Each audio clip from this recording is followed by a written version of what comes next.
Qual é o idioma do coração? What is the language of the heart? Muito antes de nascer, já o Many years compreendemos. before you were born, we already knew it. Está nos gestos mais simples, It is in the simplest nas gestures, conexões mais in the profundas. deepest connections. Entre as grandes verdades It is among conhecidas, the essa most linguagem recognized truth. universal se sobressai. This universal language is A nos highlighted lembrar de que somos when we partes de um remember todo, that we are part of a e que a whole, boa vontade and that nos goodwill faz muito brings mais. much more. Em só idioma, In just o one seu language, coração. their heart beats.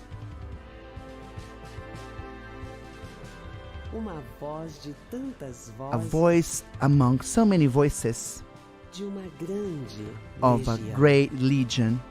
Uma só é a fé, Just one faith, ideal que se propaga. an ideal that propagates itself. É o milagre dos milagres. It is the miracle of miracles, Uma simples palavra em que a se simple pode word acreditar. that you can believe in.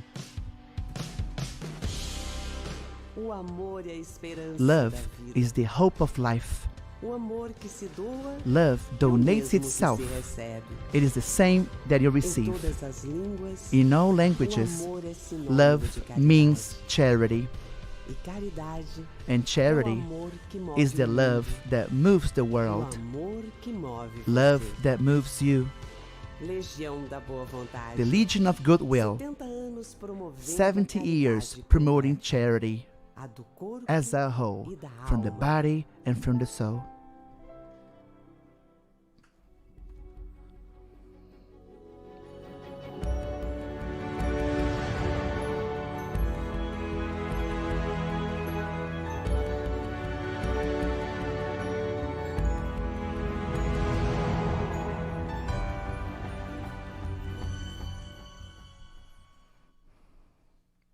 Boa noite a todas. Good evening, Boa everyone. noite a todos. Good evening. Iniciando a segunda noite. So we're deste starting our evento second tão coletivo session. que celebra os 20 We are anos living a do connective Fórum event Mundial celebrating the Espírito 20th e edition Ciência of the da Spirit LGW. and Science Iniciamos com a World saudação Forum que from marca a LGW. comunicação da It boa is a vontade celebration that is a desde a década de benchmark of the 1940. Legion of Goodwill. Deus Since the está 1940s, presente. God is E present, viva Jesus and em Jesus nossos lives corações forever in para our sempre. hearts.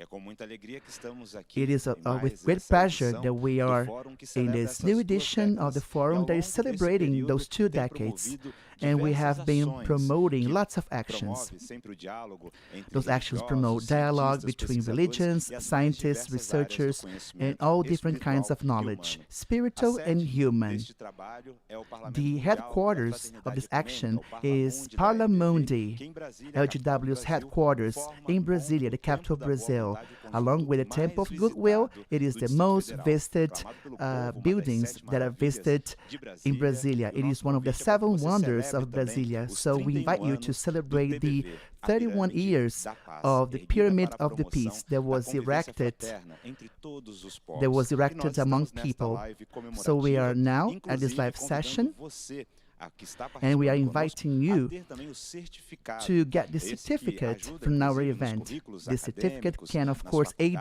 faculdades, in nas horas curricula, in complementares. Então, se você colleges, quer in ter extra também hours. o So if seu, you want to have certificado, você your pode ir certificate, até o you can site access our website, foroespiritoesciencia.org, e ali você vai fazer and by novamente o doing seu that, you cadastro, can optando agora register por again receber o and certificado. opting for Lembrando que essa receiving their transmissão, para certificate. que você And possa it's important to também aí remember compartilhar com todos that os you seus can amigos, share parentes, the link, conhecidos. talk to Ela your está sendo parents and transmitida em friends. 4 This idiomas: broadcast is português, being transmitted in 4 espanhol, languages: inglês e Portuguese, Libras, Spanish, a língua English, and brasileira de Libras, sinais. Brazilian Sign Language. Lembramos mais uma vez o It's tema very da important to edição remember the deste ano. topic of our Ciência e event: fé, Science and promovendo Faith, esperança promoting para hope vencer a to pandemia overcome do the novo new coronavírus. coronavirus pandemic. Então, nosso primeiro ato hoje juntos aqui So é the mais first uma action vez that we're going to elevar a do nossa today is to homenagem a elevate todas as pessoas uh, que passam and pelo luto promote neste honor momento de for pandemia, people that are que in têm entes bereavement queridos nowadays que because of the faleceram por pandemic, conta people da that have lost their loved Covid-19 ones ou due deste to período. COVID-19 or Nós during vamos that agora period. todos juntos já So now preparar o nosso together coração para we esse are going to instante get our hearts ready for this honor to those people, and for you that are watching us, so you can subscribe to our channel and you can have access to ecumenical spirituality and knowledge, and to protect us. So it's a kind of knowledge that covers our soul and that promotes this progress that is so necessary, so individually and society as a whole. So now let's promote our connection moment. We have the best of wishes.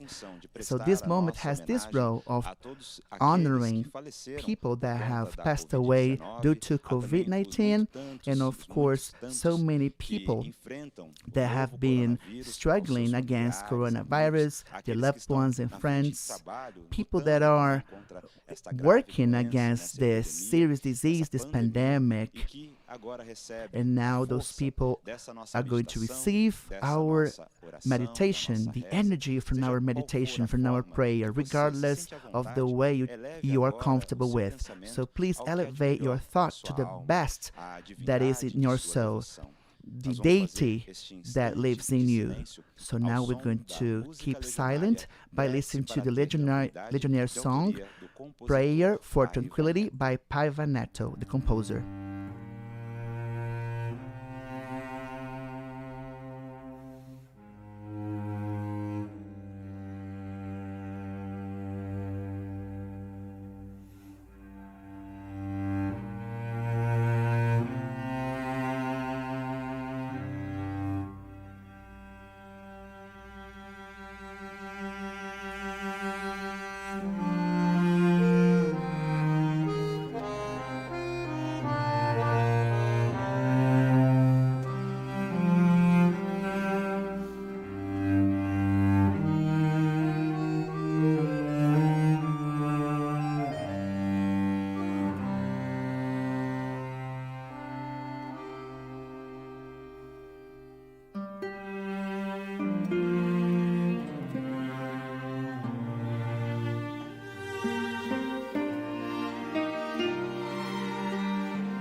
Que é muito mais do que apenas momento simbólico, mas acima de tudo é a oportunidade de a partir do nosso coração e da nossa mente for us to, from our hearts and our minds interconnected, to make us get connected to fraternity, to union, towards a sustainable project for the good for everyone. So now we want to bring the Legionnaire song, Sow the Peace. And this song evokes us to propagate peace, the peace that we want.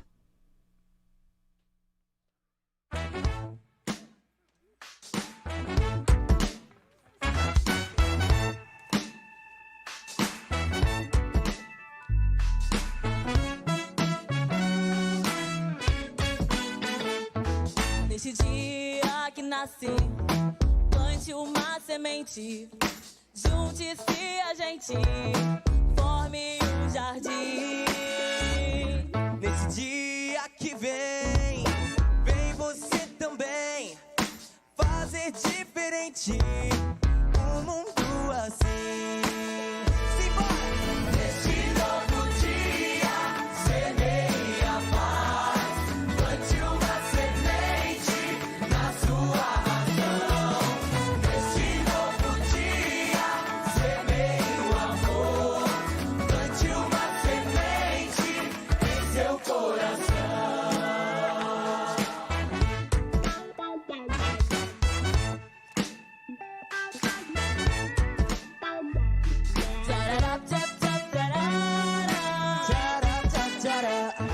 Nesse dia que nasci, plante plante uma semente, junte-se a gente, forme um jardim. Nesse dia que vem, vem você também, fazer diferente um mundo assim. Nesse novo dia, semeie a paz, plante uma semente na sua razão. Nesse novo dia, semeie o amor, plante uma semente em seu coração. Nesse novo dia, semeie a paz, plante uma semente na sua razão. Nesse novo dia, semeie o amor, plante uma semente em seu coração. Nesse novo dia, semeie a paz, plante uma semente na sua razão. Nesse novo dia, semeie o amor, plante uma semente em seu coração.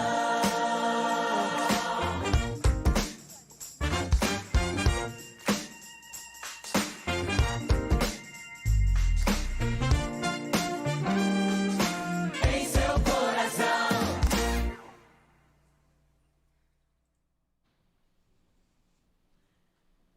Dançante, música legionária, semeia a paz, com esse recado So tão importante a this todos song nós. sounds Foi peace, gravada very antes da dancing, pandemia, right? no So pátio do Instituto de this song was Educação recorded José de before the Paiva Neto, pandemic da LGW, na cidade and de was São composed by Paiva Neto in Dançante São que a gente Paulo. aqui tava So acompanhando a we intérprete can de dance a Libras. lot, right? Parabéns, So the Libras fazendo a interpreter interpretação was com a dancing atenção and também nesse interpreting, movimento you tão see, bonito. and Olha, moving agora é hora around. de So recados beautiful. importantes. So now Mais let's talk uma about vez, something interesting, inscreva-se important. no canal You do can YouTube do subscribe Fórum to Mundial our de Espírito YouTube e channel. Ciência. Está So aí o botão our vermelho Science and facinho Spirit pra World você. Forum, Vai it's really receber as easy. notificações de It tudo has a o red que de button, so you novo can surge. get Tem notifications muita of coisa boa everything that's going to be sempre. broadcast Outro destaque, today. todos There's os another inscritos important thing. All receberam por subscribers e-mail o have received artigo by do escritor email the Paiva Neto, article criador deste by fórum, Paiva A Neto, Vinha e The o Vineyard and Ceticismo. Fica a Skepticism. dica, leia So, com atenção. É Please uma do read mensagem it. que Read it coroa carefully. It is a tudo que o message fórum that leva até nós, elevates traz the até nós como forum. So conhecimento e it is proposta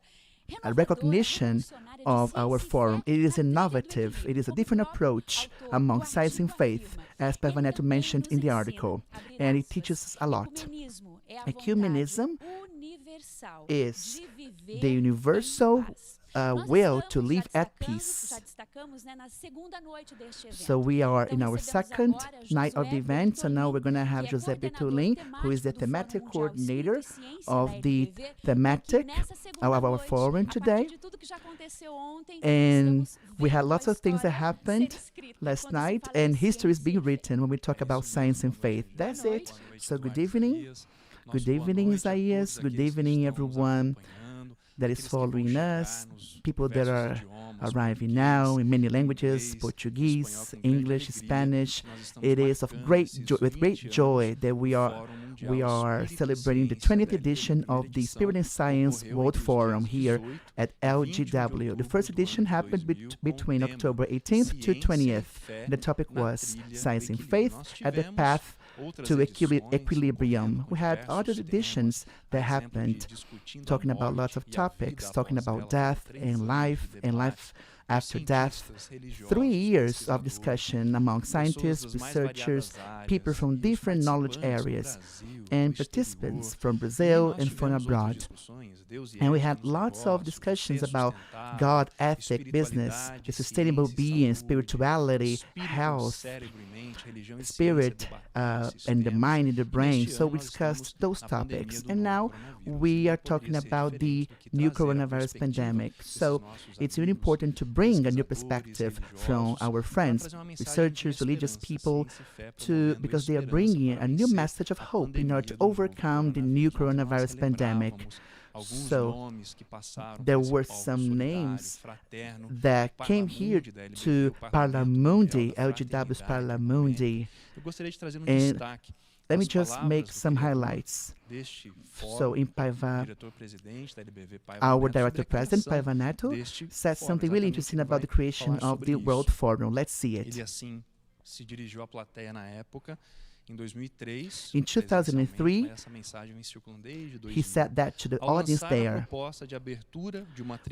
When we were starting a democratic tribune here at LGW, my intention was to promote a solidarious conversation and fruitful in order to promote dialogue about important topics in order to understand our existence here on this little planet, and of course in our stage in the cosmical hierarchy. In order to do this, we had to conciliate the human knowledge with the spiritual knowledge in different knowledge areas. So that's what the forum promotes.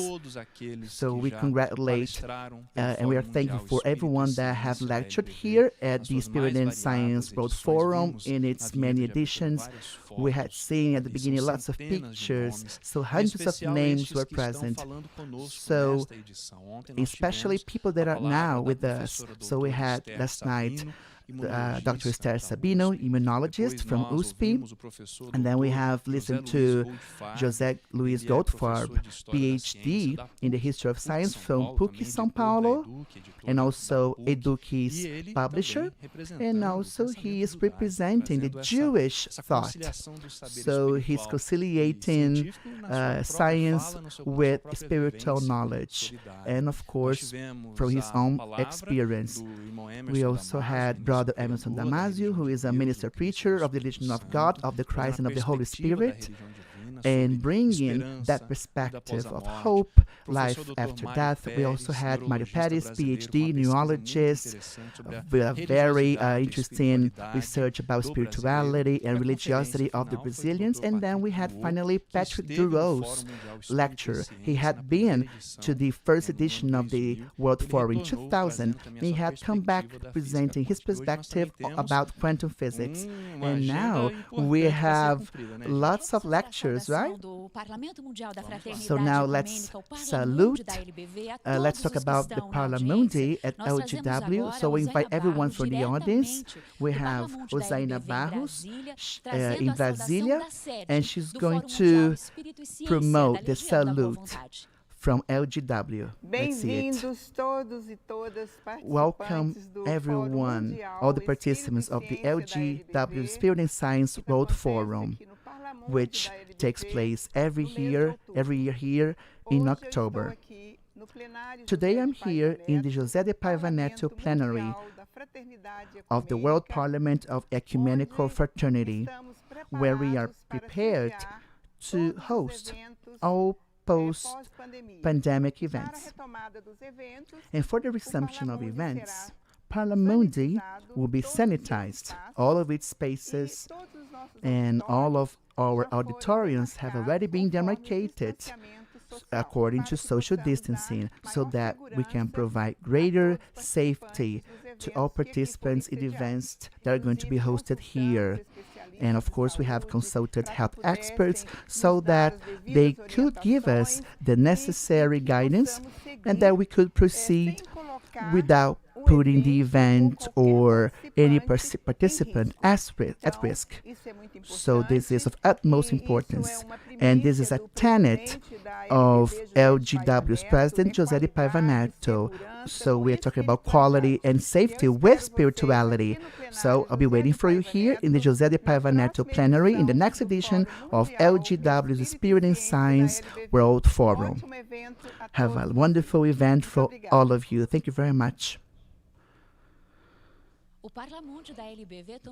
LGW's Parlamundi is taking all actions concerning sanitation, following all protocols. It is the headquarters of LGW's World Forum. So we are having our second night. So we have brought some things that were discussed last night, and then what we have now. So our first lecture is going to be performed by Egbon Mi Conceição Reis. She is representing Candomblé, which comes from an African matrix. So we're going to understand the Candomblé vision, and we are going to talk about life after death. And then we have Ricardo Gonçalves, a Buddhist monk from the true Pure Land tradition. And then we have Martelena Freitas, PhD, from the Catholic University of Brasilia, UCB. So she's going to work the psychology of religion, and she's going to talk about from the patient's perspective, and of course healthcare professionals. And then we're going to have Alexandre Moreira Almeida. He's a professor of psychiatry from Juiz de Fora and director of NUPS, so which is really connected to our forum. So we salute all the members of NUPS, who of course are following our live session of our Science and Spirit World Forum. And the last lecture that's going to wrap up our event, Professor Kent Parkman. He's a professor emeritus and clinical psychologist at Bowling Green State University, and he's going to make some reflections upon the psychology of religion. So we are very thankful for all lecturers last night, and of course today's. We have the Interunit History of Science at USP. Thank you very much for Julio. We have NUPIS from Juiz de Fora. We have PUC São Paulo, the Catholic Pontifical University. Professor Goldfarb said lots of people from PUC were following our broadcast, our live session. So we are really grateful for everyone that is watching us from PUC. It is a very serious institution, a very important organization. So really thankful for people that are watching us and everyone that is translating into English, Spanish, and Brazilian Sign Language. We're going to mention all the names of interpreters in order to honor all the effort that they have been doing. And we know it's really tough to have simultaneous interpretation. So you can broadcast this live in order to make people follow it. Thank you very much, Josué. We'll be back with more highlights. Thank you very much. So now we're going to have Vanessa Gonçalves from the Tourism Secretary of Federal District. So these events also celebrates the 31st anniversary of the Temple of Goodwill. So let's see it. In those 31 years of the Temple of Goodwill, we are from the Secretary of Tourism, we are really satisfied to be thankful for all this holy place means to the city and to our community. Brasilia is the capital of Brazil and was prophesied by Dom Bosco as a promised land. Has the privilege of having so many beliefs, is also privileged to be the home of such a beautiful temple. It's important to highlight the arduous work of the present director of the Legion of Goodwill, Mr. José de Paiva Neto, who has idealized this pole of world humanism, which is the most visited monument in Brasilia. So because of this beautiful temple, more than 1 million pilgrims have gone to Brasilia. So they go to the capital all years in order to seek for comfort and peace and union. LGW is a world reference of education. It wants to promote citizenship and to take care of people that are vulnerable, from kids to the elderly. More than just celebrating the 31st anniversary of the temple, we want to highlight all kinds of work that the staff does. The Temple of Goodwill integrates our routes towards architectonical peace, not only transforming our horizon, but transforming people's lives as well. Millions of people that can reflect upon things there 24 hours a day, 7 days a week. So let me just invite you, everyone, that please visit us, know what we do here. And I salute all the collaborators of the Temple of Goodwill.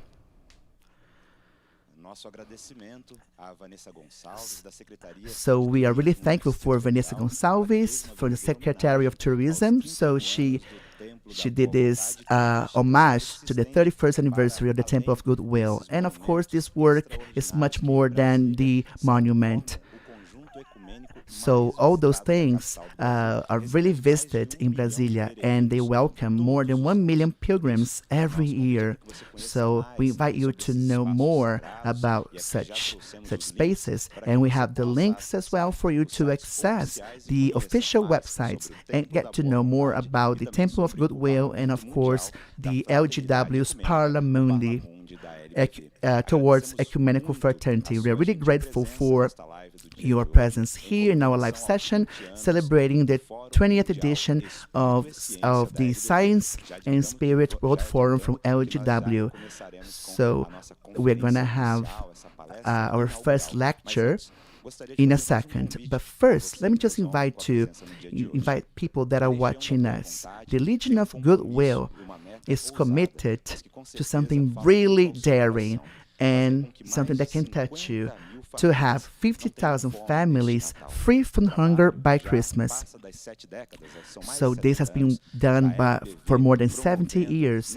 LGW is promoting not only education and the cessation of hunger for many families, but of course a commitment to Brazil and the world to be a better place.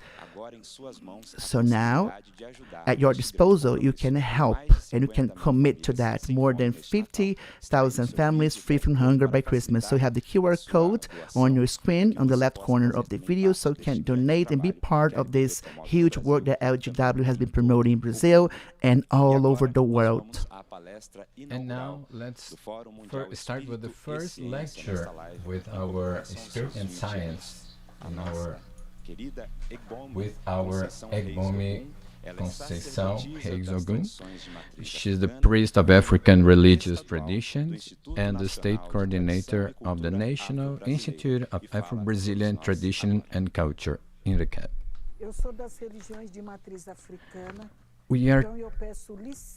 So I'm from the matrix and the traditions in Africa, so I ask for your permission to get into your home. Me Mutubá, me Makuyu, my Aure, my Benuim, my Saravá, and my Namaste. Welcome.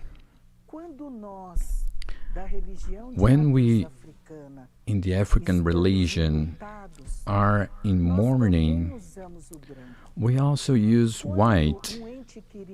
When a loved one or from a she, especially at the terreiro we attend, we go to this wake in the ceremony dressed in white, because white, this color, is the color that symbolizes death. We don't use black to go to the burial. We use this color. We cover our uri. We use bed yarn in reference to Shango, Shu Oya, and we also wear our Orisha bed yarn. We cover our shoulder. Why is that? Because the Osha, that would be the fabric of the coat that we cover, we believe in protection. Protection of our body, which is what the sacred asks of us. We use the popcorn, that would be the deberu, which for us is very sacred. Popcorn, named in Yoruba, in Deberu, in other Candomblé nations, is also used and also has other names. So you see, like the popcorn, which is sacred, which feeds us, it too is used in the ritual of death. Science explains this?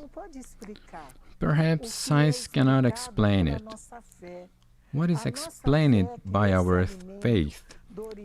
Our faith that is food from Orisha Omalawe, from Orisha Omulu, is the sacred food that heals us.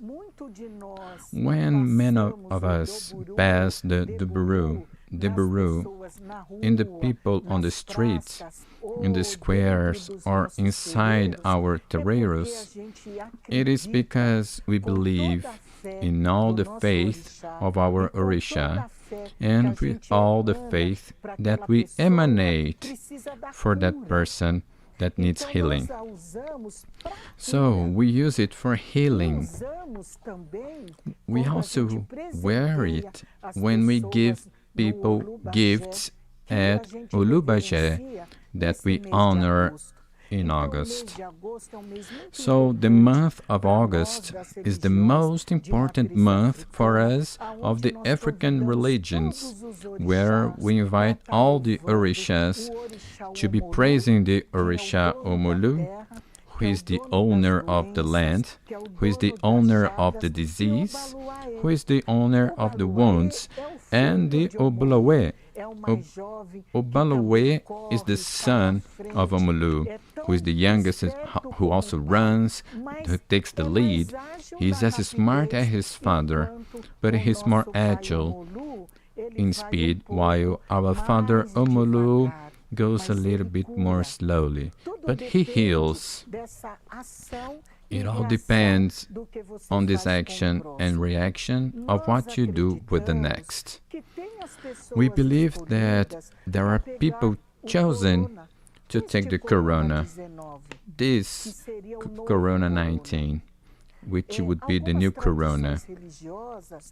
Some religions, traditions believe that it's been cleaned up, which would be the earth, and a room is the heaven for us of African-based religions. But we believe that the time has come for that person to return. It will be received between palms, alive in a room, which is heaven. She will be reunited with her loved ones. These loved ones are waiting for her with greetings, with our sacred songs, because we believe that, however painful she may have already fulfilled her mission in this land, but she has the opportunity to be coming back in another body, to be returning with another nationality. But one thing that she will never leave on this return, leaving Aye for a room, is being a person from Orisha. She may even be within other religions, but this within other religions, the Orisha is in her, because she was chosen to be the daughter of that particular Orisha. She will have another name in another religion that she will profess, but everything she learned at Aye comes with her, is not forgotten. She may not remember it at that moment, but she will do things and go through situations that she will say, I have been here, or I have already met these people, or as I have a very current speech, we are meeting us again. And when we are meeting, it can be in any religion. Faith is predominant. When you get it, or when you have the symptoms of coronavirus, it is clear that you will ask not to return to your room. You will ask not to die, but your faith to be coming back if you're already on the walk, but you are a better person. You are understanding. You are more humble. You are more patient. You are more cautious, and you forgive. I forgive. I forgive. Because when you are on the verge of death, or when you think that you are already being called, as some say, this for the better, there is a great reflection. What did you do for your neighbor? Because your neighbor is not only your friend, your tenant, your partner, but the neighbor is also the people who live on the street. There are also the abandoned children. There are also the people who are at the last minute of death, and you will take a smile, a look of hope, a charity. Because charity is not just about items. Charity is not just about food. Charity is that you can take the hand of those who are in need. It is that you look with loving eyes, and that the religions of African origin within the Terreiro communities do this daily, which is to pass not only faith, but also to pass hope. The hope of better days, the hope that the cure will come. It may not come in the proportion you expect. It may not come in a jet, but it comes with your faith.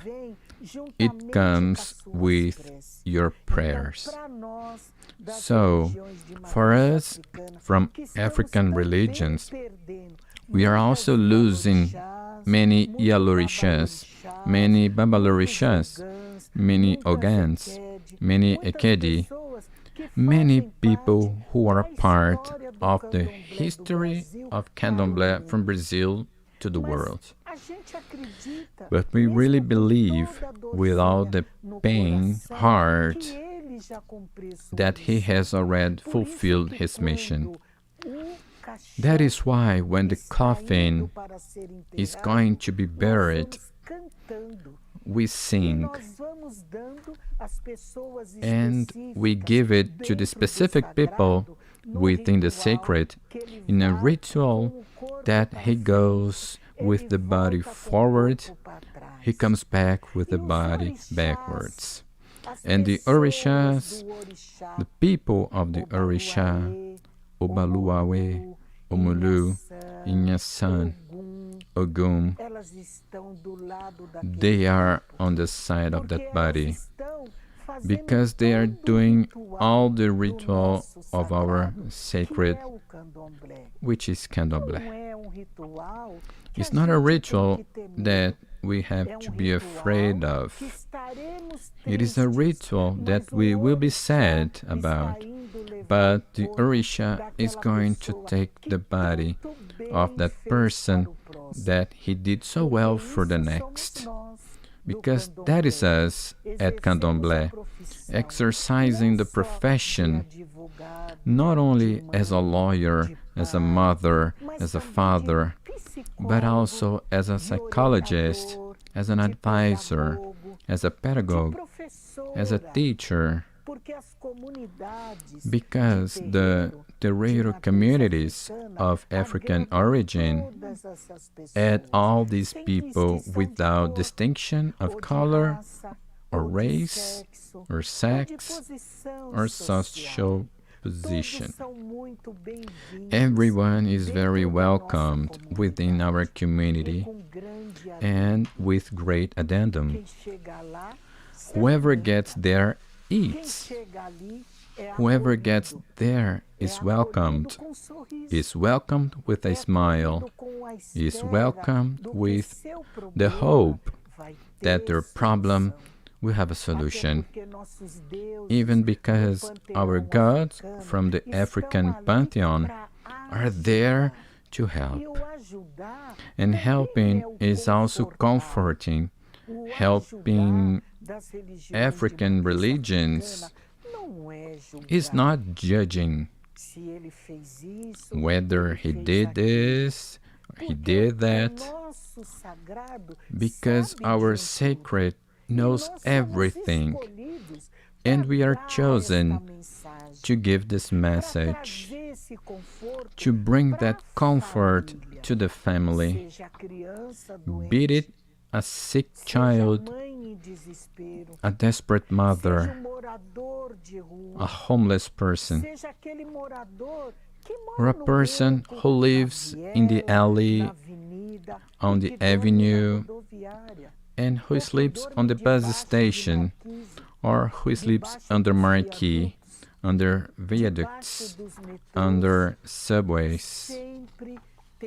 Always we will have a word. When you hit a house in Candomblé, in a house in Umbanda, it is because you know that there is the science of healing with leaves, because it is through Orisha Osen that we deal with leaves. But with permission from Oxalá, from Orumila, from Odudua, from Obatala, so that we have faith and hope to heal those people. And the pandemic scares us, yes, but we know that we, from the sacred, has our time come? So we're going to ask for miracles. We're going to ask Orisha to leave us at Aye, to let us fulfill yet another great mission, that our mission is to help others. So we are here. We talk about the science of faith, we talk about the pandemic, but it gives hope to survive this new coronavirus that scares us, but keeps us faithful to our faith, that faith in religions of African origin. I take this opportunity and invite all of your listeners that all of us together, especially our brothers from Axé and the Xés, so that we can emanate this faith with our sacred hands, with our magical hands, in the 20 years of the Spirit and Science World Forum of the LGW. Our strength, our Axé, for these 20 years of this forum that aggregates all religions, aggregates all races. So, our sacred hands emanating from Axé, Axé, Axé. Because when we are like this, we are desiring Axé. Axé for that Orisha that is being praised, but Axé also at the age of 20 years with this legion of the gods of the African pantheon at the LGW's World Spirit and Science Forum.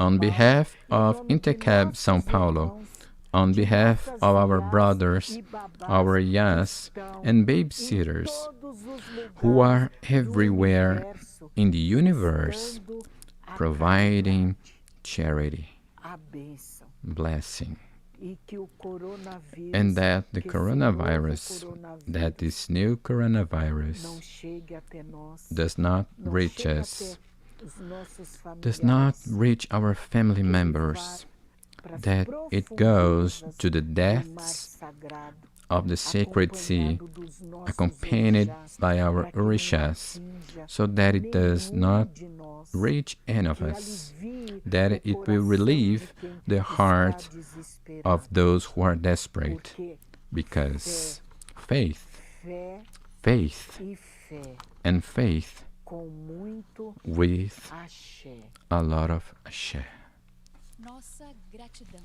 Our gratitude, our reference to Egbomi Conceição, priestess of African religious traditions and the state coordinator of the National Institute of Afro-Brazilian Tradition and Culture. Thank you very much.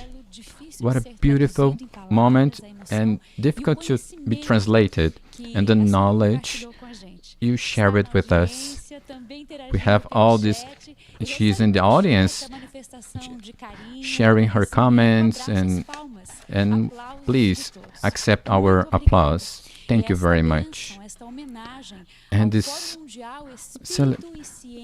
and the honor we have for the LGBT's Spirit and Science World Forum for these 20 years. And as an affirmative of our Paivanet, the creator, express gratitude is a love feeling that it doesn't go out from our soul. It's contagious. It is very important to state here as how we have seen this stage going through many other kinds of religions, dialoguing with many traditions and faiths. So here we had yesterday Emerson Damasio was discussing and giving his lecture. She was there giving her comments, praising, and today it happened the opposite. He gave his comments to Egbomi, who gave her lecture and who gave us this lesson. And we are now more powered with her words, with the spirit of the LGW spirit. If you want to have all this content, please subscribe in our YouTube channel. There's a red button. You can just subscribe there, and every time you have new videos or when we are proceeding a live like this, you will have a notice about this on your email. We continue with our event here, and we have the last lecture of Kenneth Parkman, and we are waiting here because we have lots of things to learn, and we're going now to another lecture. We have Professor Ricardo Mário Gonçalves. He's a Buddhist monk of the True Pure Land tradition. He has a PhD in history from the University of São Paulo and is a member of the Nambei Honganji Brazil Pensuem Religious Association. Let's listen to the professor. It is with great pleasure that we welcome LGW's invitation, participating in this Science and Spirit World Forum. So at first we're going to talk about how we understand the pandemic, and afterwards we're going to talk about how Buddhism faces death and the pandemic. So firstly, the pandemic teaches us lots of lessons, and the first lesson has to do with the periodicity of those happenings. It is not the first or the last time that humankind has faced such calamity. In the 14th century, we had the Black Plague, and the Black Plague was responsible for a massive hecatomb in various continents. And more recently, we have the Spanish flu in 1918 and 19, and the Spanish flu has killed more than the First World War. The First World War has victimized about 17 million people. The statistics show that the Spanish flu victimized 55 million people. However, the Spanish flu is just a footnote in history books. But in fact, the Spanish flu was much worse. 100 years later, we are facing the coronavirus. And maybe in the future, we are going to have to tackle other threats, because those things happen from time to time. And in my opinion, those things happen via a lesson. It is a lesson that teaches us our fragility, our extreme fragility. We have built a huge civilization. Sometimes we are arrogant, sometimes we are rude, as if we were the lords of nature, the lords of the world. And of course, sometimes we have some disasters and calamities, right? But it's nothing like that. Even though we have had lots of scientific discoveries, we are so fragile. Just a tiny little thing that is invisible occurs suddenly, causing so much disease and so many deaths. And this makes reference to Buddhism. One of the basic teachings of Buddhism is the impermanence of everything. Nothing stays the same. Everything is subjected to transformation and to change. So, in a nutshell, life and death is just one thing. Death, basically, is just the other side of the phenomenon that we call life. So if we have been granted life, we have also been granted death as part of the package. So we cannot forget that.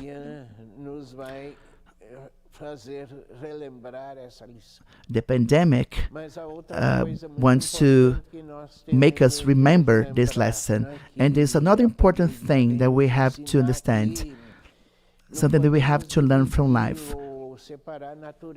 We cannot separate nature from culture. It's just one thing.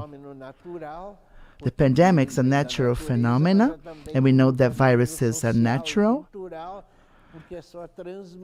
It is just because we know that the transmission is connected to social-political factors.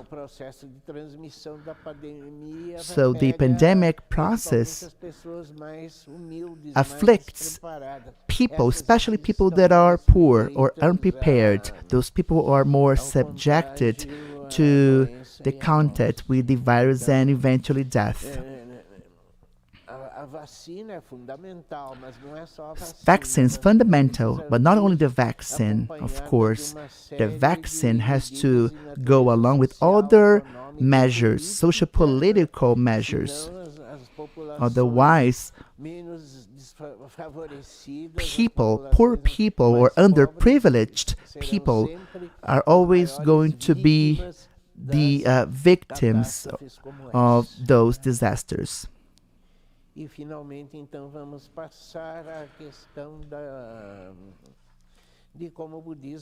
So now let's talk about how Buddhism faces death.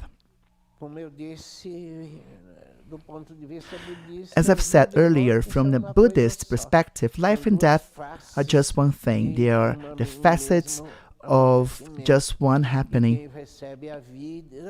So the one that has been granted life, of course, has been granted death as a part of the package. So we start to die from the moment that we start to live, when we are born. So when we have disasters of such nature, death is much more present in our lives. I have to confess something. I have never felt so fragile, so much subjected to death as I'm facing nowadays. Death is everywhere. I have been living my life as if it were the last one, the last day of my life. So the pandemic brings this acute perception of our finitude, of our fragility, of our vulnerability. So the biggest lesson that we can get from this is that we need to be humbler. So we should not be so proud and imagine that we are the center of the world, or as if we were the center of existence. In fact, we are just insignificant beings, those beings that are living on a very small planet that is really insignificant in the big universe. There's just one universe among multiple with infinite universes. So nowadays we don't talk about universe, we talk about multiverse, and Buddhism says the same. It has been talking about that for many millennia. So we have to learn to be a bit humbler. We shouldn't be so proud. We shouldn't see ourselves as the lords of our lives, as if we were the center of the world, as if we were the center of the universe. We are not that. So we have to recognize our insignificance in an insignificant world, in a corner of one universe among many. But how can we face death? In Pure Land Buddhism, which is our lineage, the concept of Pure Land is essential. So what is the meaning of Pure Land? Pure Land can be understood in three aspects. The first one has to do with the fact that Pure Land is an ideal world that we do not notice. So we, in fact, suffer from a cognitive dysfunction, which means that we see the world from our diseases, from our mental diseases. So this means that in our case, ignorance, cholera, and passions, greed, and uncontrollable desire. So all those factors make us have a distorted vision towards reality. But if we get Buddhist wisdom, we are going to be able to see the real as the real really is. And that would be the first aspect of Pure Land. The second aspect of Pure Land is the social construction aspect. The historical Buddha Shakyamuni, in his preaching, he wanted to build a world without greed, with no violence, with no discrimination. And in that world, creatures, people would be brothers and sisters. They would have compassion for each other and would collaborate with one another. And let me just add one thing to my lecture. I'd like to congratulate LGW, because LGW is one of the organisms that act on this world. LGW aids in building the social aspect of Pure Land, a world of fraternity, of cooperation, of altruism.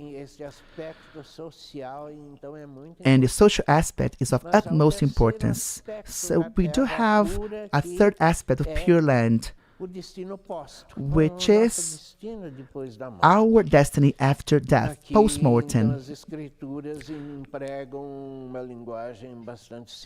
Scriptures use a symbolic language, and the scriptures say that, at least in the Western world, when the sun sets, we have a world of purity, of light, of plenitude.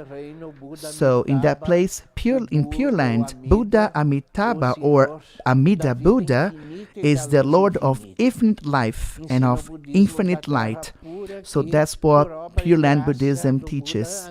By working grace of Amida Buddha, all people that have faith on this, that trust unconditionally, they are reborn in this Pure Land. So, in fact, it is the Western Pure Land of supreme joy, Sukhavati in Sanskrit, or Jodo in Japanese, the Pure Land of Buddha Amida. But you see, the Pure Land, this doctrine, in fact, in that doctrine, we understand Pure Land as a place that we go to and from which we come. So it's a two-way road. By the work and grace of Amitabha Buddha, we are reborn in that place, and we become Buddhas. We become perfect in wisdom and compassion. And by the same grace, by Amida Buddha's grace, we return as Buddhas to this world. And why do we do that?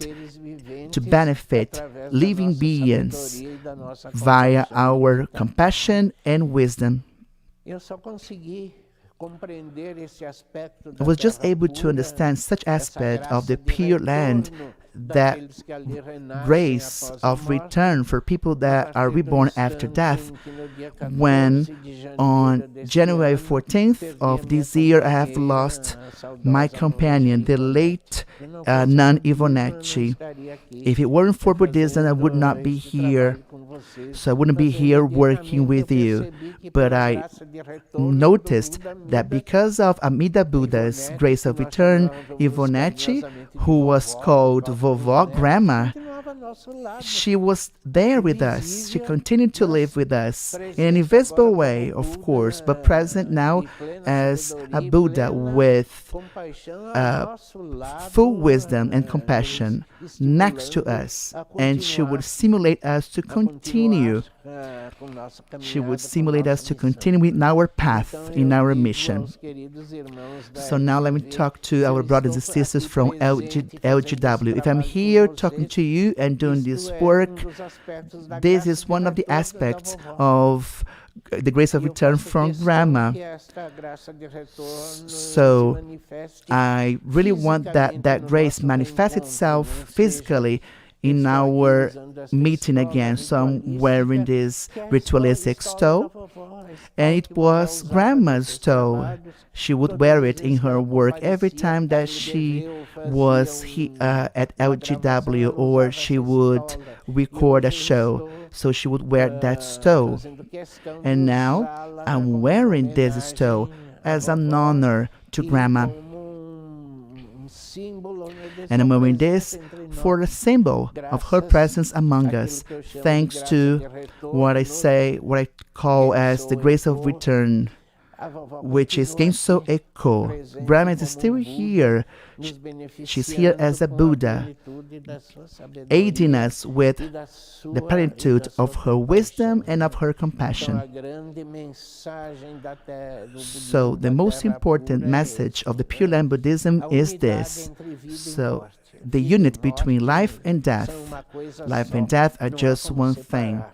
We cannot separate that into pieces. So once we are granted with life, we are also granted with death. And we have to be aware of that. And another aspect is the grace of return, which means that people that leave this world and return to the Pure Land, they are reborn in that land, and by grace and work of Amida Buddha, they return to earth as a Buddha of compassion and wisdom, helping everyone, all of us. So now I'm going to finish our conversation saluting Grandma and manifesting my solidarity with all the victims of coronavirus, reciting Buddha Amida's divine name, the Buddha of life, of plenitude, that harbors everyone unconditionally.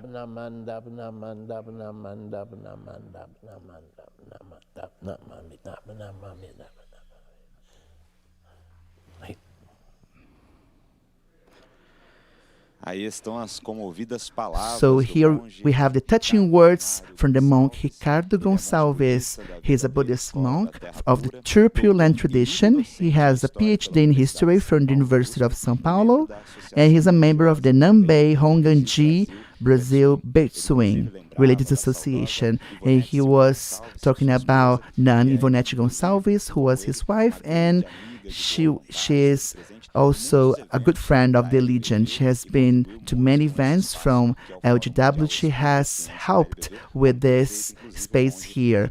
And Ricardo has helped us as well, Ricardo Gonçalves. So we are really thankful for your effort and for the nun Ivonete Gonçalves.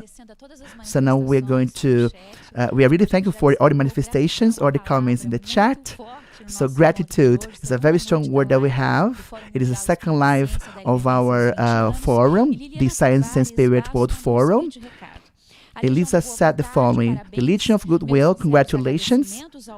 So I'm really thankful for Science and Spirit World Forum, and this forum is going to teach us lots of things, and I hope, and I'm really grateful for the lecturers that because of love and respect for the neighbor, they have been bringing important knowledge in order to awaken humans. So she's really thankful for the creator of the forum, the journalist, writer Paiva Neto. And today we're going to have Alexander Moreira Almeida, and the last conference will be presented by Kenneth Pargament. Now invite everyone to welcome Marta Helena de Freitas. She's a PhD in psychology from the University of Brasilia, UNB, and associate professor at the Catholic University of Brasilia, UCB, working the master's and doctoral programs in psychology. She has postdoctorate by the Department of Religious Studies of the European School of Culture and Languages from the University of Kent in the UK, and a doctoral program in psychology of the Psychology and Educational Sciences College of the University of Porto, Portugal. Let's listen to Martha. Inicio cumprimentando a todos e a todas que estão participando, que estão assistindo. Attending or watching this event. This event promoted by the Legion of Goodwill in celebration of the 20 years of its Spirit and Side World Forum. I greet the organizers of the event, congratulate the initiative, and I thank the invitation that was made to me to come here to talk about mourning and loss, the role of religiosity and spirituality. My name is Marta Helena de Freitas. I am a professor, researcher in the master's and doctorate program in psychology at the Catholic University of Brasilia. And for many years, I have been conducting research in psychology of religion. And this theme of grief and loss is a theme that I have also been working with for some time. And I would like to start this exhibition of mine with a poem that was born in a dialogue with a doctor who was invited to talk about death in one of the graduate courses at the Catholic University of Brasilia, and this poem was born from that dialogue. It is called Existential Semantics. Being born and dying is always solitary. That's what you said, this way, with a granite T right in the middle. But being born and dying is always solidary. That's what I heard, this way, with a silk and docile D right in the middle. Clarified semantic misunderstanding, I wanted to argue in favor of silk. Being born is solitary. You cannot come into the world alone. You agreed it, but only in part, replying, you were right, being born is solitary, but dying is always solitary. I was thinking, is it that we know about death and solitude, or the solidarity that follows it? I discovered that it was not just a sound exchange between T and D that made a difference between what you said and what I heard. It's that my existential semantics resist the hardness of the T, tractor, torture, totalitarianism, and my grammar always wants the softness of the D and this irreducible craze to sweeten life and death. Life and death, no matter how much one carried the D and the other the T, much more towards the end than in the middle, one does not happen without the other. And the solitary being is what justifies the solitary being. So I wanted to start with this poem, because to start with, talking about grief and loss is not just talking about loneliness, but it's mainly talking about human solidarity. Sensitivity is not in opposition to science. Sensitivity goes hand in hand with science. Because science started to exist in the world precisely because of the concern to seek solutions to human problems. And in the case of health science, it is a science aimed at taking care of human life, but not necessarily to eliminate the death of human existence, because that is also part of human life. Death is part of life. But what science can look for is a life with quality, a longer life with quality, with health, isn't that? So our perspective when working with this theme is a perspective of combining scientific knowledge with human sensitivity, especially to deal with themes of this nature. During the past few decades, our humanity has developed a mechanism to see death as something that needs to be denied, distanced, removed, as if it were not part of life or as if it should be avoided. And this avoidance has been called by the literature as denial of death. And this literature is very varied. It comes from a sociological reading, from an anthropological reading. It comes from a psychoanalytic reading. Freud wrote a text called Negation, where he talks about the defense mechanism called negation, where the person tries to remove from the psyche what promotes suffering, what is uncomfortable. It also appears, this literature that speaks of denial, it also appears in the discourse of psychiatry. For example, from Elisabeth Kübler-Ross, a Swiss doctor who later became an American citizen and worked for many years in hospitals. One of the mechanisms she described, which she saw as very present in the hospital context, both with patients, with families, and in doctors, is what she called denial. It is an internship in dealing with death, in dealing with the loss, in dealing with the news of an incurable disease or a very serious disease. In short, that has no prospect of a cure. So this term is used from various perspectives in the literature to refer to a tendency in our contemporary society to deny death. So we can speak of a presence-absence of death in life. We have death very present, especially in times of pandemic, in daily life, in families, in traffic, in hospitals, but very little present in the training of health professionals as a topic to be worked on. Very little present in the conversations, more natural.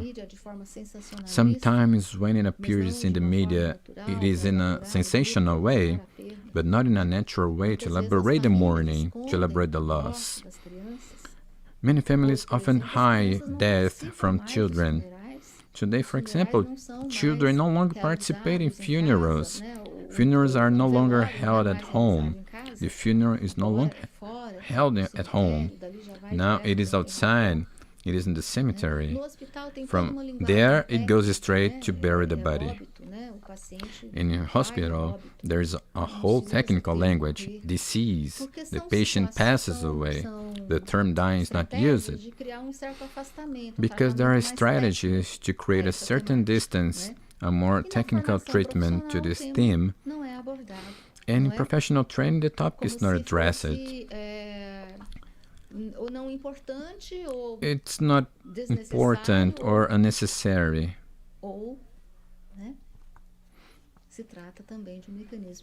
It is also a negation mechanism, something that should be left out, should be removed. But for the health professional, this face-to-face with death at work is inevitable. In times of pandemic, this inevitability is much more forceful, more present, compromising the mechanism of denial. And then it creates a situation of great suffering because at the same time, this death is denied, is silenced. It is very present there, and in a way that professionals are very mobilized, as we have seen several statements in the media frequently. And this mechanism of denying death, it is compromised when this frequency is very high.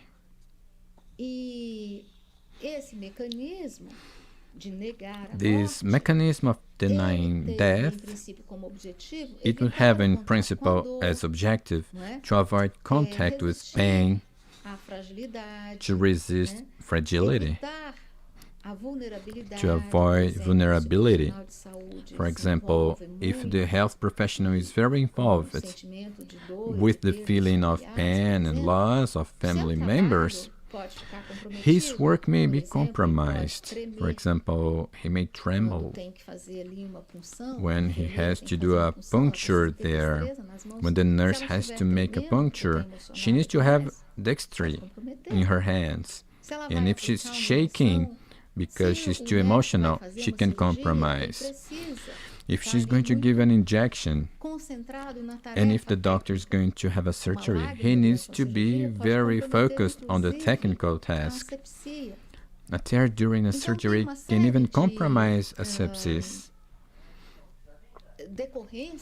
So there are a number of consequences of direct contact with suffering, with the death of the other, which many times doctors do not have this contact, of allowing this contact as a way to protect their own profession, not only from the point of view, as a psychological point of view, as he does not get involved in order to stay there all the time, so he does not tolerate staying there, but also from the objective point of view of the consequence that it can have for his own technical care action.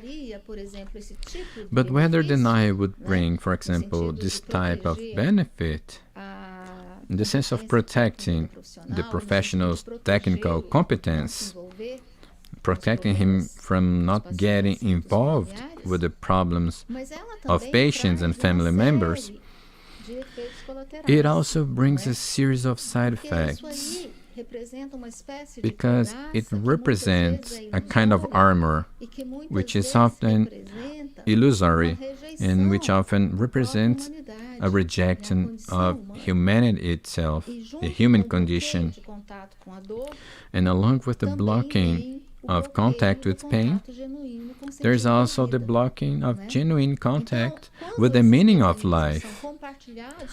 So when these mechanisms are shared by a team in the hospital context, it can generate a series of harmful consequences for the relationships between the professionals themselves and the professionals with the patients and with the patients' families. So this shared denial mechanism, which also has other psychological mechanisms at this service, was called by Christophe de Joux defensive ideology. So many times when patients complain about, families complain about the attitudes of health professionals, coldness, distance, fragmentation of the treatment, hyperactivity, rushing, and among others, a series of harsh positions, often they are part of this defensive ideology, which has the side effect of this fragmentation in the relationship between the professional and the patient, this depersonalization contact with the other. This bad relationship sometimes between professionals themselves, the increase in the tone of aggression with the team itself, the team with the patients, are symptoms of this denial. Conflicts in the team, so violence, aggressiveness, arrogance, coldness in dealing with patients and employees are common. But it is also common when this denial sometimes is no longer sustained because the number of cases is very big, because the situation created a hole in the denial mechanism itself. Somatizations are also common. Absenteeism at work, increased turnover rate, and depression and suicide are common. When the professional identifies that this mission that he was taken to fight death is not being successful, a mechanism of depression is established, and suicides are often due to these depressive symptoms. So then, denying is not the solution, because while denying, he does not develop any tolerance or effective resistance to the situation of suffering he faces in the hospital. He just removes the suffering. Deny is not exactly the way out. What is the way out then? So we can leave here some tips. For example, it is very important to differentiate healing from caring. Healing is the goal of the health professional.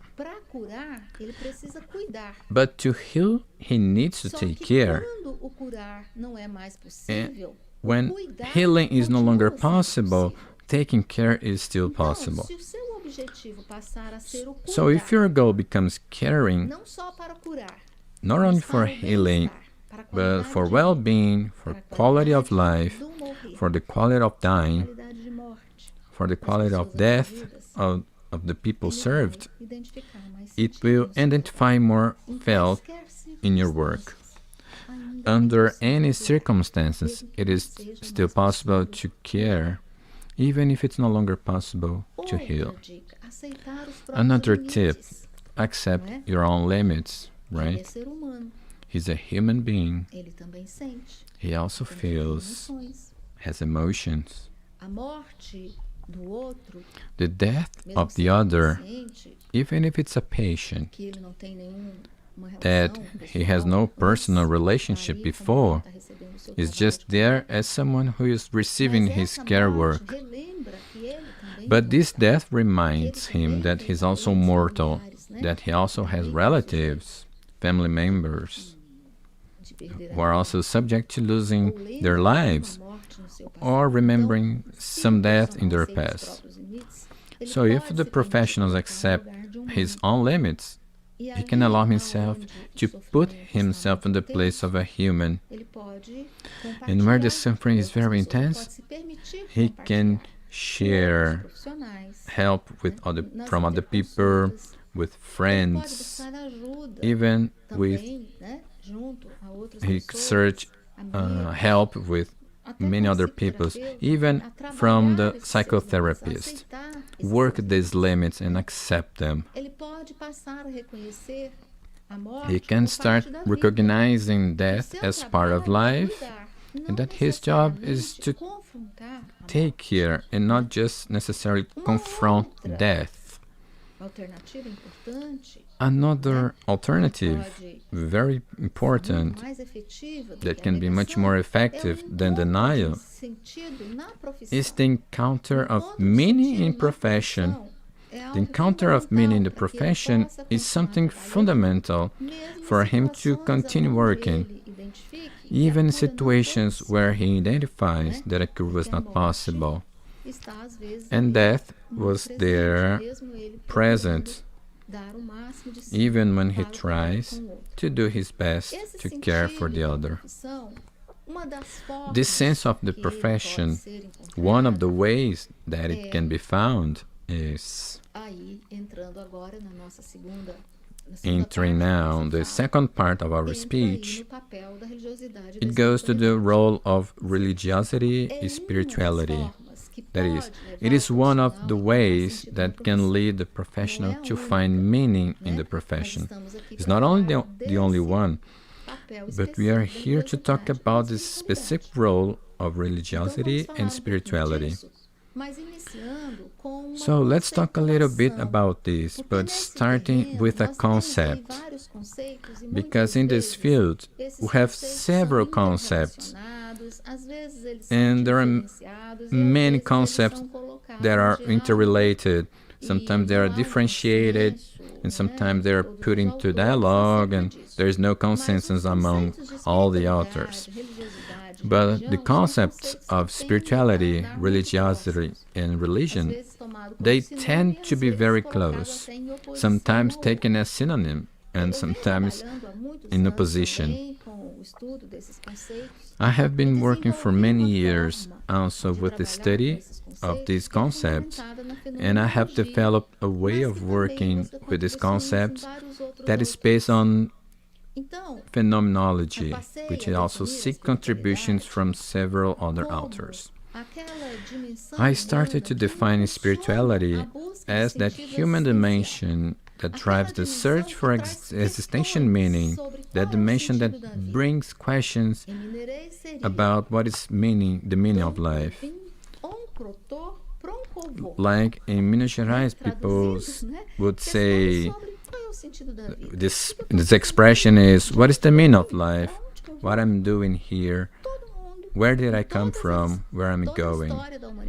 Everyone in all of human history always finds themselves at some point with questions of this nature. These questions mobilize the search for answers, and this mobilization is universal. Now, the way to find answers, they're quite diverse, but they can be complementary. So, this impulse to search for meaning can mobilize science, philosophy, art, the encounter with nature, and the search for a transcendent dimension, something that goes beyond matter, that goes beyond the human. But that would be, or at the origin of the constitution of the world, of the constitution of man, and that refers to a greater, superior force beyond the human dimension, which we can call here transcendent, because it will receive different names according to cultures, according to societies, according to language. But in this perspective of seeking meaning through the belief in the transcendent, let us call it religiosity. And when this way of seeking meaning in the transcendent is shared and organized in systems, in doctrines, in institutions, it is called Então, a religion. religião seria uma espécie de So sistema, religion doutrina would de be a kind of resposta system or doctrine of responses compartilhadas shared que buscam collectively, atender which à seek to demanda meet the de demand sentido que é impulsionada for meaning that pela is driven espiritualidade, by né? spirituality. Então, a espiritualidade pode So spirituality can na push direção towards da religiosidade, religion, na direção da religião, como pode towards também religion, impulsionar na direção da ciência, as it can na also direção da push filosofia, towards na direção science, da arte, na philosophy, direção do art, contato com a natureza, contact né? with Ela é nature. fluida, It is ela não tem fluid. forma definida, It não does é? not have defined way. Por isso, né, psicólogo So, chamado a psychologist named Adilson Martins de Souza used the water metaphor to refer to spirituality, and the glass metaphor to refer to religion. Religion would be that like a glass containing water. So we can think of different types of glasses, larger, smaller, glasses of different shapes. Let us say then that the religions vary in their formats, their sizes, their missions according to cultures, according to history of humanity. But we can also think of glasses of different types: plastic, glass, glass china, porcelain, more sophisticated, less sophisticated, simpler, more resistant. So we have a diversity of religions, and if we think of water as a metaphor for spirituality, we can think that moments of a lot of existential mobilization are also moments of a lot of effervescence in the plane of spirituality, in the sense we are defining. And to think that in those moments, life comes in waves, in a stream, in waterfalls, in torrential drops. You can even float and ask for a border, ask for a salute, a dike, an apparatus, a channel, something that contains it, that avoids floating, that of an apparatus so that it does not drown, in this need to search for meaning. Religion gives an apparatus, it contributes. There's a phrase from a psychotherapist who was interviewed among several interviews that we have conducted. There's a doctoral student of mine that I mentored, Aline Campos, that in one of the interviews that she conducted as a psychotherapist, she brought a phrase well interestingly. She said, "His spirituality is fluid. It has no form, it flows. Religion can offer the edge."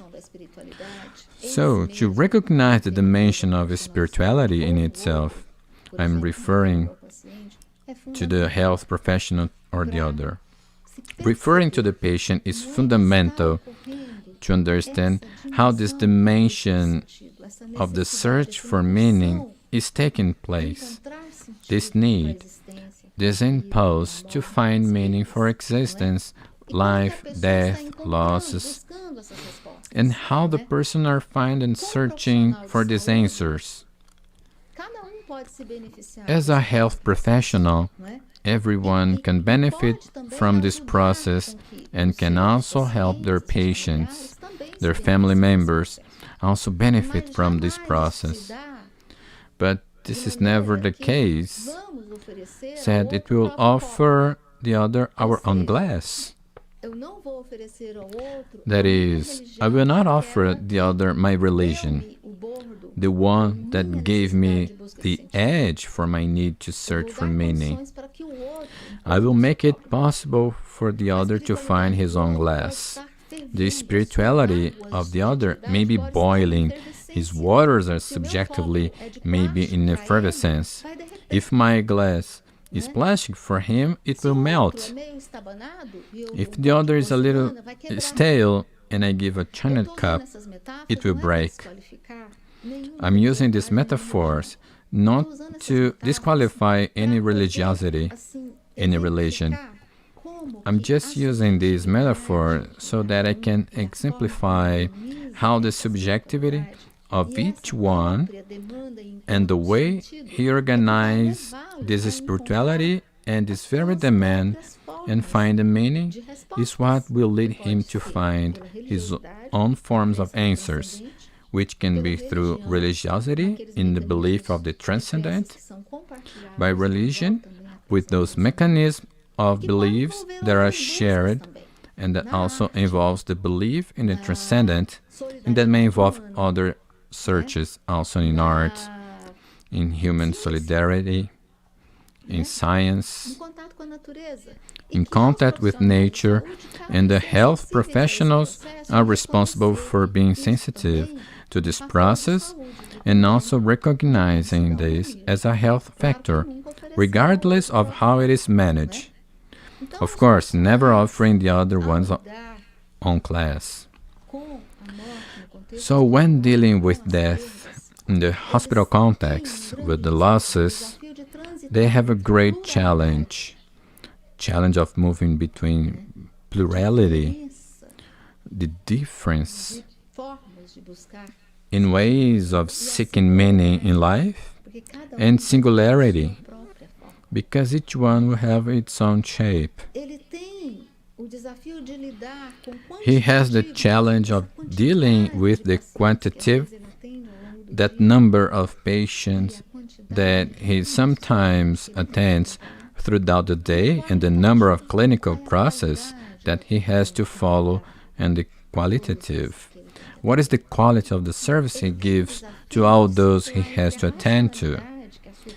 He has the challenge of circulating between the rationality that his profession requires and the sensitivity that is the relationship with the patients and family members also demands. The challenge is to move between the technician and the human. He as a technician who needs to be efficient, he as a human who needs to be sensitive.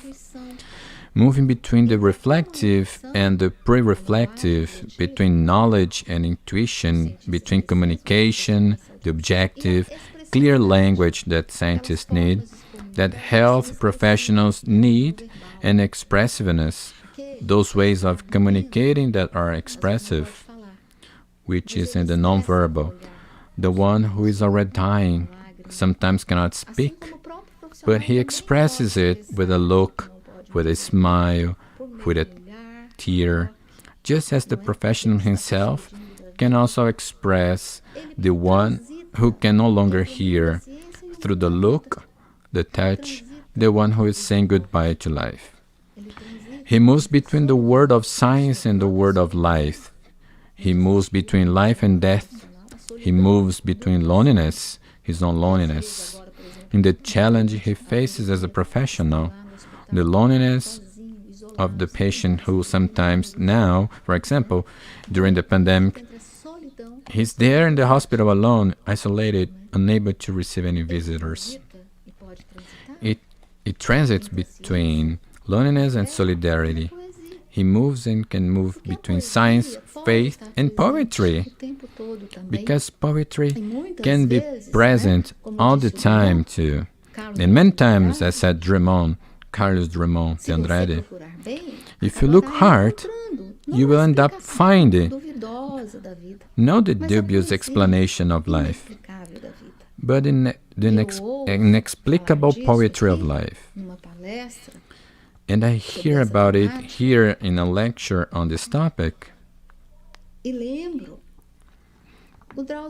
I remember Drauzio Varela, a doctor who wrote a book called Hanging by a Thread, that in this book, very poetic by the way, he's still a doctor, he reports there are several cases of patients that he followed with diseases already considering without a prospect of cure, already living, perhaps his last days of life, and he reports they're very beautiful, very interesting, and very curious things. So it shows the place of poetry in the doctor's work as well. So here's the invitation, so that the meaning of human existence is shared, is lived, and is sought in different ways, as each one finds there in their existence, but that they never stop being part of dealing with life and with the death. So I will conclude as a poem which is dedicated to Drauzio Varela and all health professionals who deal with death, and that I gave the same name that receives Drauzio Varela's book, Hanging by a Thread. When the poem hangs by a thread, there are no more words that can wear it, coat it, or cross it, whether by a thread of unrevealing cloth, or by a thread of wool that still heats up, or by a nylon thread that still resists, or the weakest part of the rope about to break, or the tight rope on which they stand, and still jugglers and tightrope walkers. When the poem hangs by a thread, is there no way? Wouldn't it be more viable? Perhaps the only way out of the poem, when it hangs by a thread, is to really trust and knit with a lint of yarn to weave the thread of life. But if at the end of the line the poem is still hanging on a thread, it will continue weaving towards its north, the very thread of death. Thank you very much on all of you. A special hug and an excellent event at work, in life, and in death. Involving and stunning lecture, very amazing. Our lecture from Mater Helena Freitas, PhD in psychology from the University of Brasilia and an associate professor at the Catholic University of Brasilia, working in master's and doctorate programs in psychology. Postdoctorate by the Department of Religions Studies of the European School of Culture and Language from the University of Kent at Canterbury, UK, and a doctorate program in psychology of the and Educational Science College in the University of Porto. We saw there, not just by the audience, by some manifestations, international manifestations. We want to send a huge hug to all of those people that are following from our Spirit and Science World Forum of LGW in Spanish, especially the Latin American people, Mariela Alves from Argentina, Daiane Alves, Bettina Lopes from Uruguay, Malte Guazina from Paraguay. We send our huge hug and keep here with us, stay with us, and share this link so many others can follow this live, the 20 years of the LGD Spirit and Science World Forum. And just a little notice, if you want to receive a certificate of this Spirit and Science World Forum, you have to just follow, access the website and subscribe. Even if you have already done this, do it and you can have another, you have the certificate.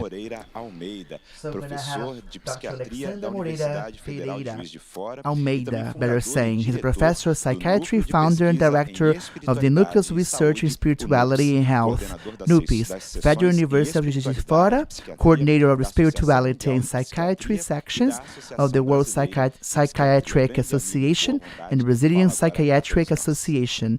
He's a friend of LGW, so he's going to talk to us right now. So hello, it's a huge pleasure to be here with you in order to participate of the 20th edition of the Science and Spirit World Forum here at LGW. We have had the opportunity to participate in an active way. We have taken part of many forums, and I would say that LGW had a huge role in promoting integration, in promoting a scientific investigation towards spirituality, faith, and science.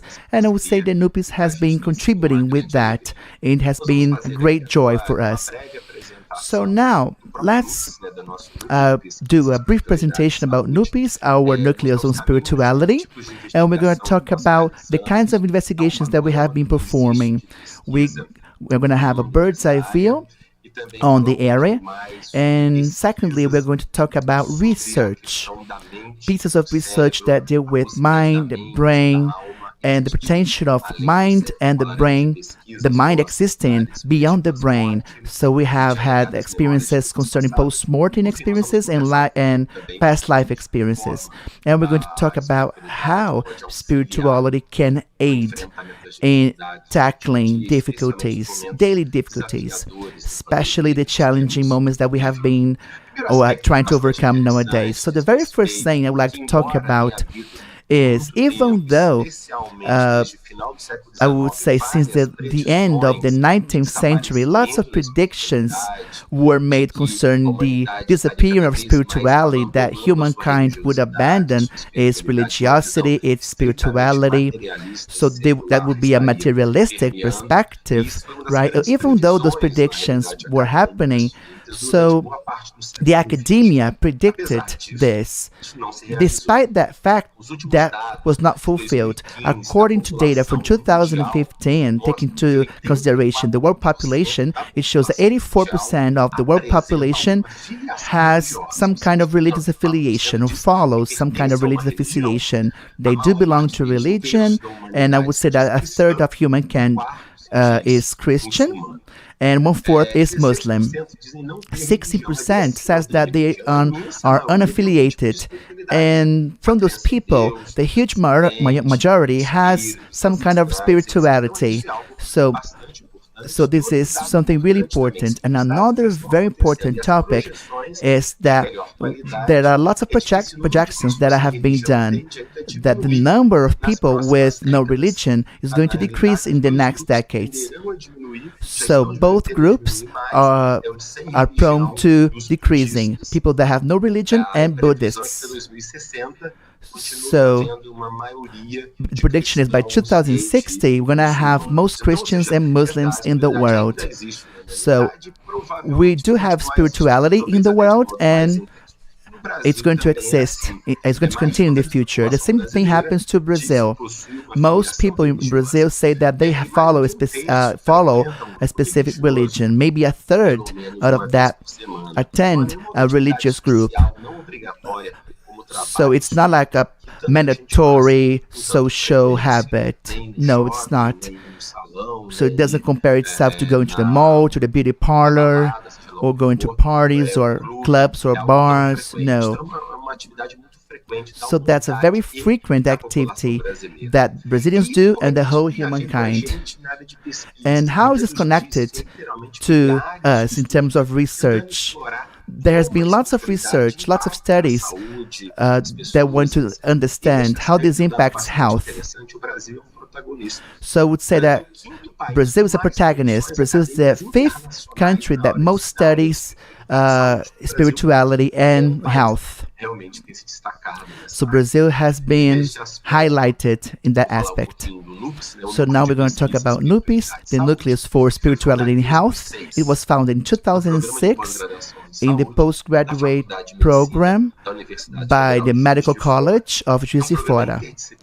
It is an interdisciplinary project. We have psychologists, doctors, statisticians, philosophers, sociologists, nurses. So we have people from different walks of life and people with different religious and philosophical backgrounds as well. And I would say that what unites those people is that those people are open to understand the religious phenomenon. Not only that, they do it with a scientific rigor. So they are open, but at the same time they are strict. So NUPES wants to understand and study and perform interdisciplinary projects talking about spirituality and health. So of course our objective is to graduate and educate researchers of excellence, and of course is to provide education to the society by scientific information. And we're going to talk about that in the future. So basically, NUPES has 3 lines of research. The first one is the impact of spirituality on health. So I would say that basically we want to understand how religious involvement, so how frequent people follow a specific religion, how people live their religion, so how this impacts health. So NUPES and other studies say the following. From a general perspective, on average, the most religious people, people that have the highest religious influence, they tend to be healthy or healthiest. So according to some data concerning religious involvement, this means that people are less depressed and they recover faster from depression. And people try less times committing suicide, so they do not use alcohol that much and other drugs, and the level of mortality is lower. In addition, a better quality of life and well-being. Of course, we are talking about an average, but that those data, of course, do not mean that people that are religious don't get sick, of course, right? That just shows us that this person is less likely to get sick. Another important aspect is that this could be seen from a negative perspective. So let's imagine a person that has a passive religiosity. So everything this person attributes everything to God or the devil. So this person does not act in order to solve that problem. So this person is too passive. Or maybe this person would think that God is punishing him or her instead of educating her. Or maybe a person that wants to abandon his or her treatment. So that's what we're talking about. Another line of research has to do with history and the philosophy of spirituality. So how is science studying this topic? So there are some lines of research, like William James's doctoral thesis. We have a doctoral thesis about Jung and one about Allan Kardec. So lots of researchers have been studying spirituality, and this has been one of the ways that we have been walking on. At last, the third line of research at NUPES talks about religious and spiritual experiences, so how people live that experience, since post-mortem experiences or healing, conversion, mediunic transit, or people that are getting closer to death. So all those experiences have been studied by us. And one of the things that we have started to study is to analyze how those experiences tell us about who we are, our human nature. So the things that we think, the things that we feel, some people call it mind, consciousness, spirit, soul. So all those things a product of the brain? So when the brain is dead, is it over, or is it something that goes beyond the brain, something that pre-exists and is going to live forward? So those spiritual spiritual experiences have been working on that sense.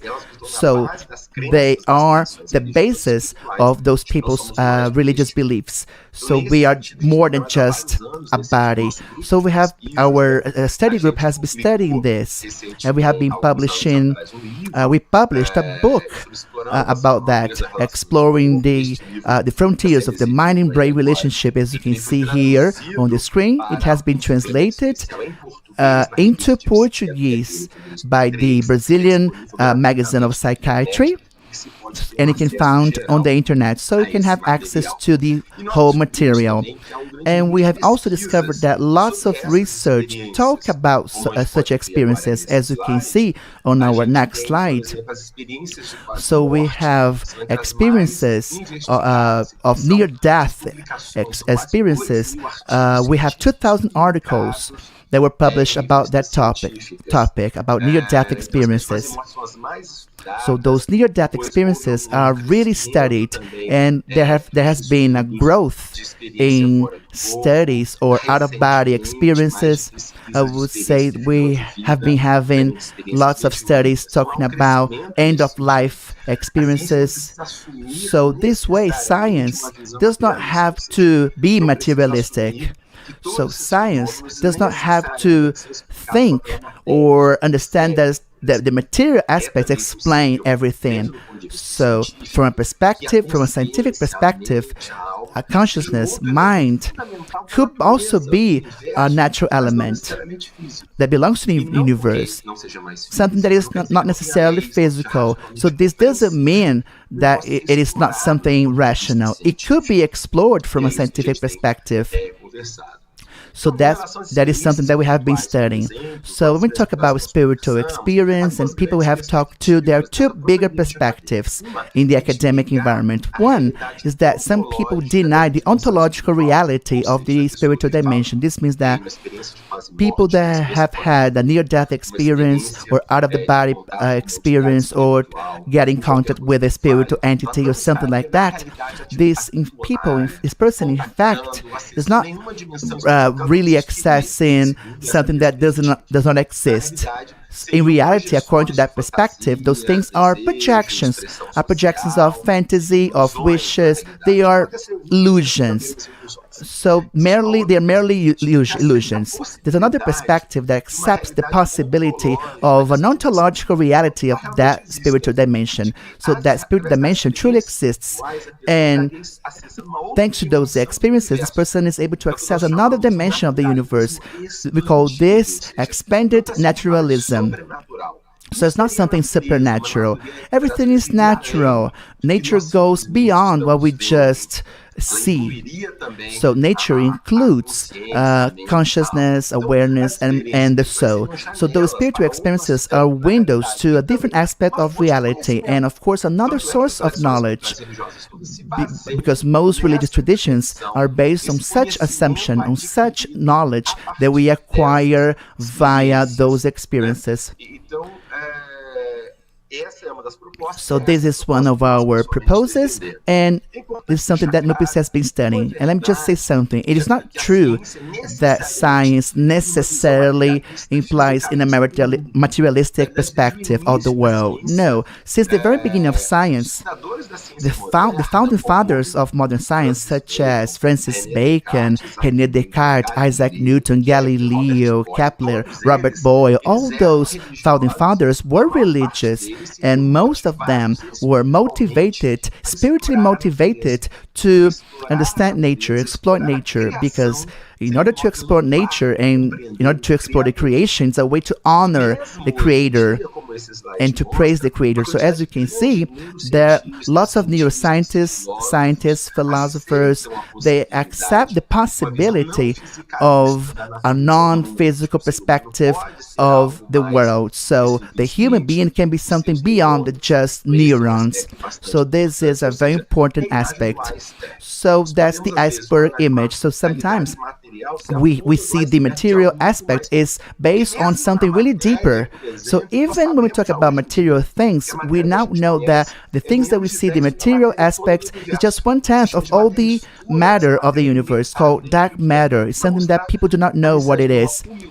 So we have to be humble in terms of intellectual of intellect. So we do not know exactly what it is. So one of our proposals, what NUPIS has, is that religions are not mere fantasies or superstitions in order to deal with fear and ignorance. In fact, facts can exist. Everything can be used as superstition or defense mechanisms. Science can be used, psychoanalysis can be used, Darwinism, politics, libertarian ideals can be used to oppress people. We know that. So this can be used in different ways. So things can be badly used, but we cannot reduce spirituality to that, of course. So religions stem from, not just because of a fear or fantasy, but they stem from real experiences. People had out-of-the-body experiences or people that have passed away. So ecstasy experience. So for these people, this is real, something that exists beyond that, beyond material life as we know it. Let me give an example. Maybe a person that is at home and has a vision of a person that he or she thought it was healthy, and this person has passed away at that very moment. And then the person is notified that that was really real. So this is not a single case. We have lots of cases that were documented all over the world. So they suggest that it's much more than a mere coincidence. We do have other studies that analyze this. So those spiritual experiences are a window to realities. So this allows us to access a different reality. And of course, these realities is being influenced by social culture, social contexts, by physical contexts. So sometimes a person cannot explain what happened. So it's very important to say that all diverse religious traditions throughout history, throughout the history of humankind, if we analyze those traditions like Hinduism, Buddhism, Christians, the different religious perspectives, the most traditional perspectives, we see something that is perennial, a perennial philosophy. And there is a perennial philosophy behind those traditions. So it's a basic message that emerges from those experiences, from those religions. So there is a divine fundament in the universe. There is something that permeates everything, something that gives meaning, some deep meaning to everything, a sacred meaning. We are all interconnected and we go beyond what is merely material. So we survive and we go beyond that material world. There is a reality that is transcendent, that goes deeper, and this has ethical implications. So the moment I understand such reality, such deep reality, that there is a bigger reason for existence and the connection among people, about everyone, this has ethical implications on my actions. And it's important to explore this higher dimension. It's important to understand that this can be used closer to material aspects by using rational tools such as science, of course.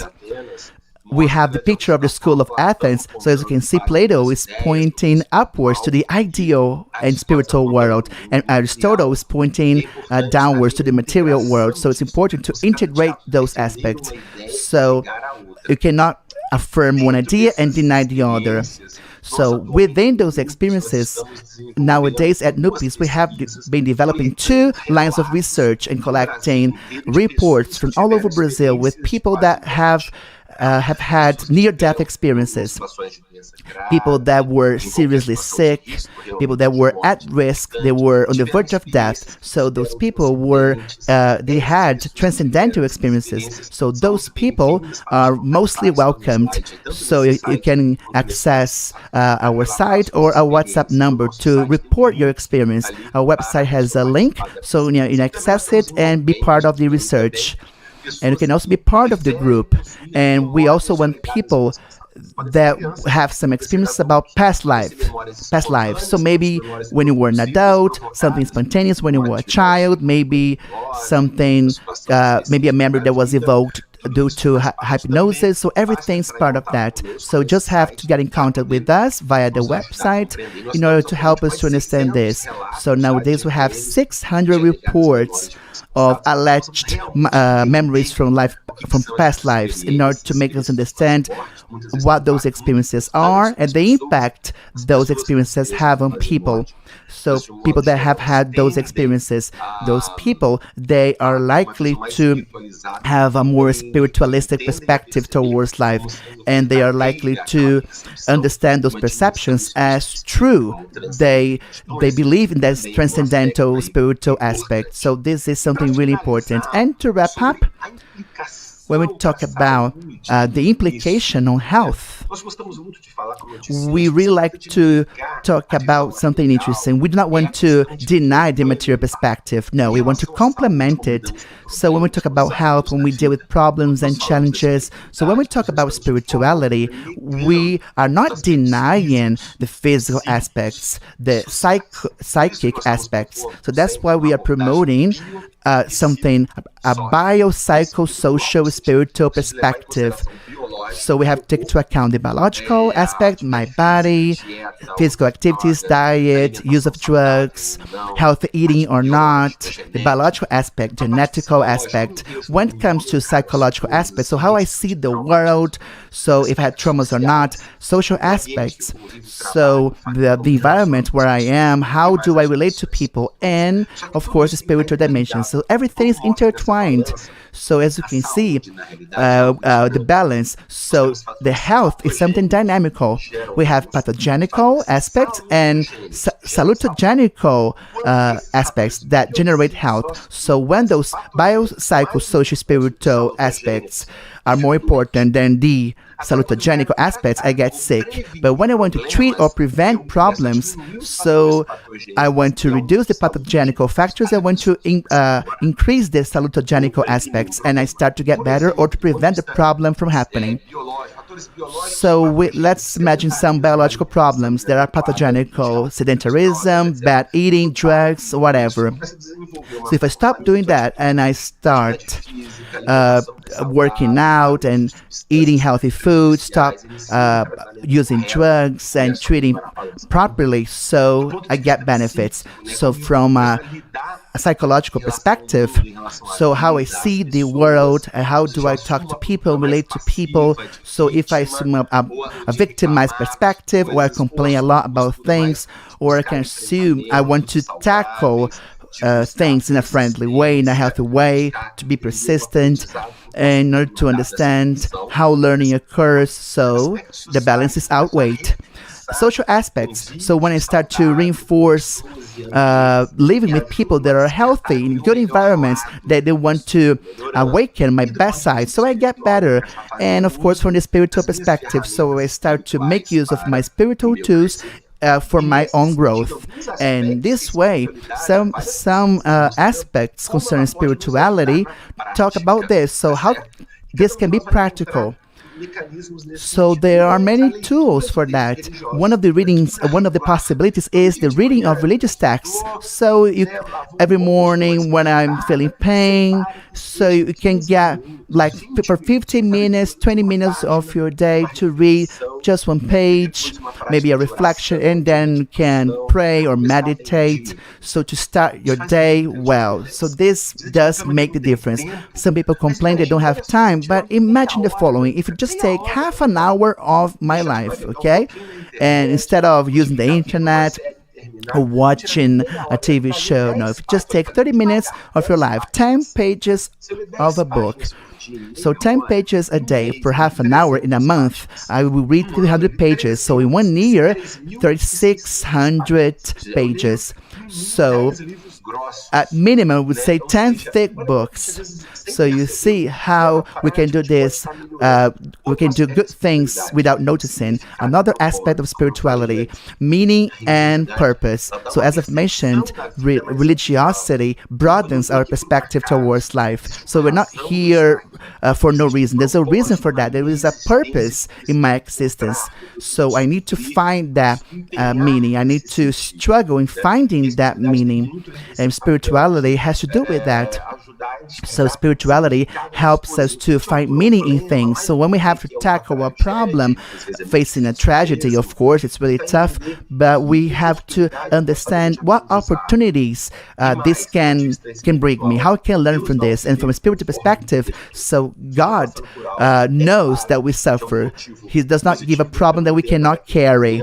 So maybe we do not understand the problem right now, but I have the potential and the resources to deal with that. So as I've said, you can meditate, you can pray.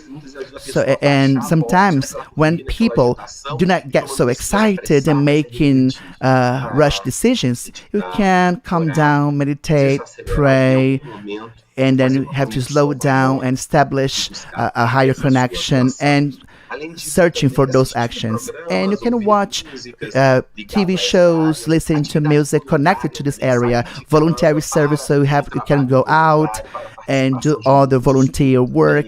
You can participate in study groups and assistance groups as well, so you can interact with other people that have the same purpose and that can bring the best from you. So it's a positive environment, so you can help others and be helped. So those things are strategies that help us, and of course shows that can complement you. So if a person is suffering from depression, if I'm going to take a medicine or therapy or doing physical exercises, so you can do this and that and that. So that's why it's biopsychosocial aspects.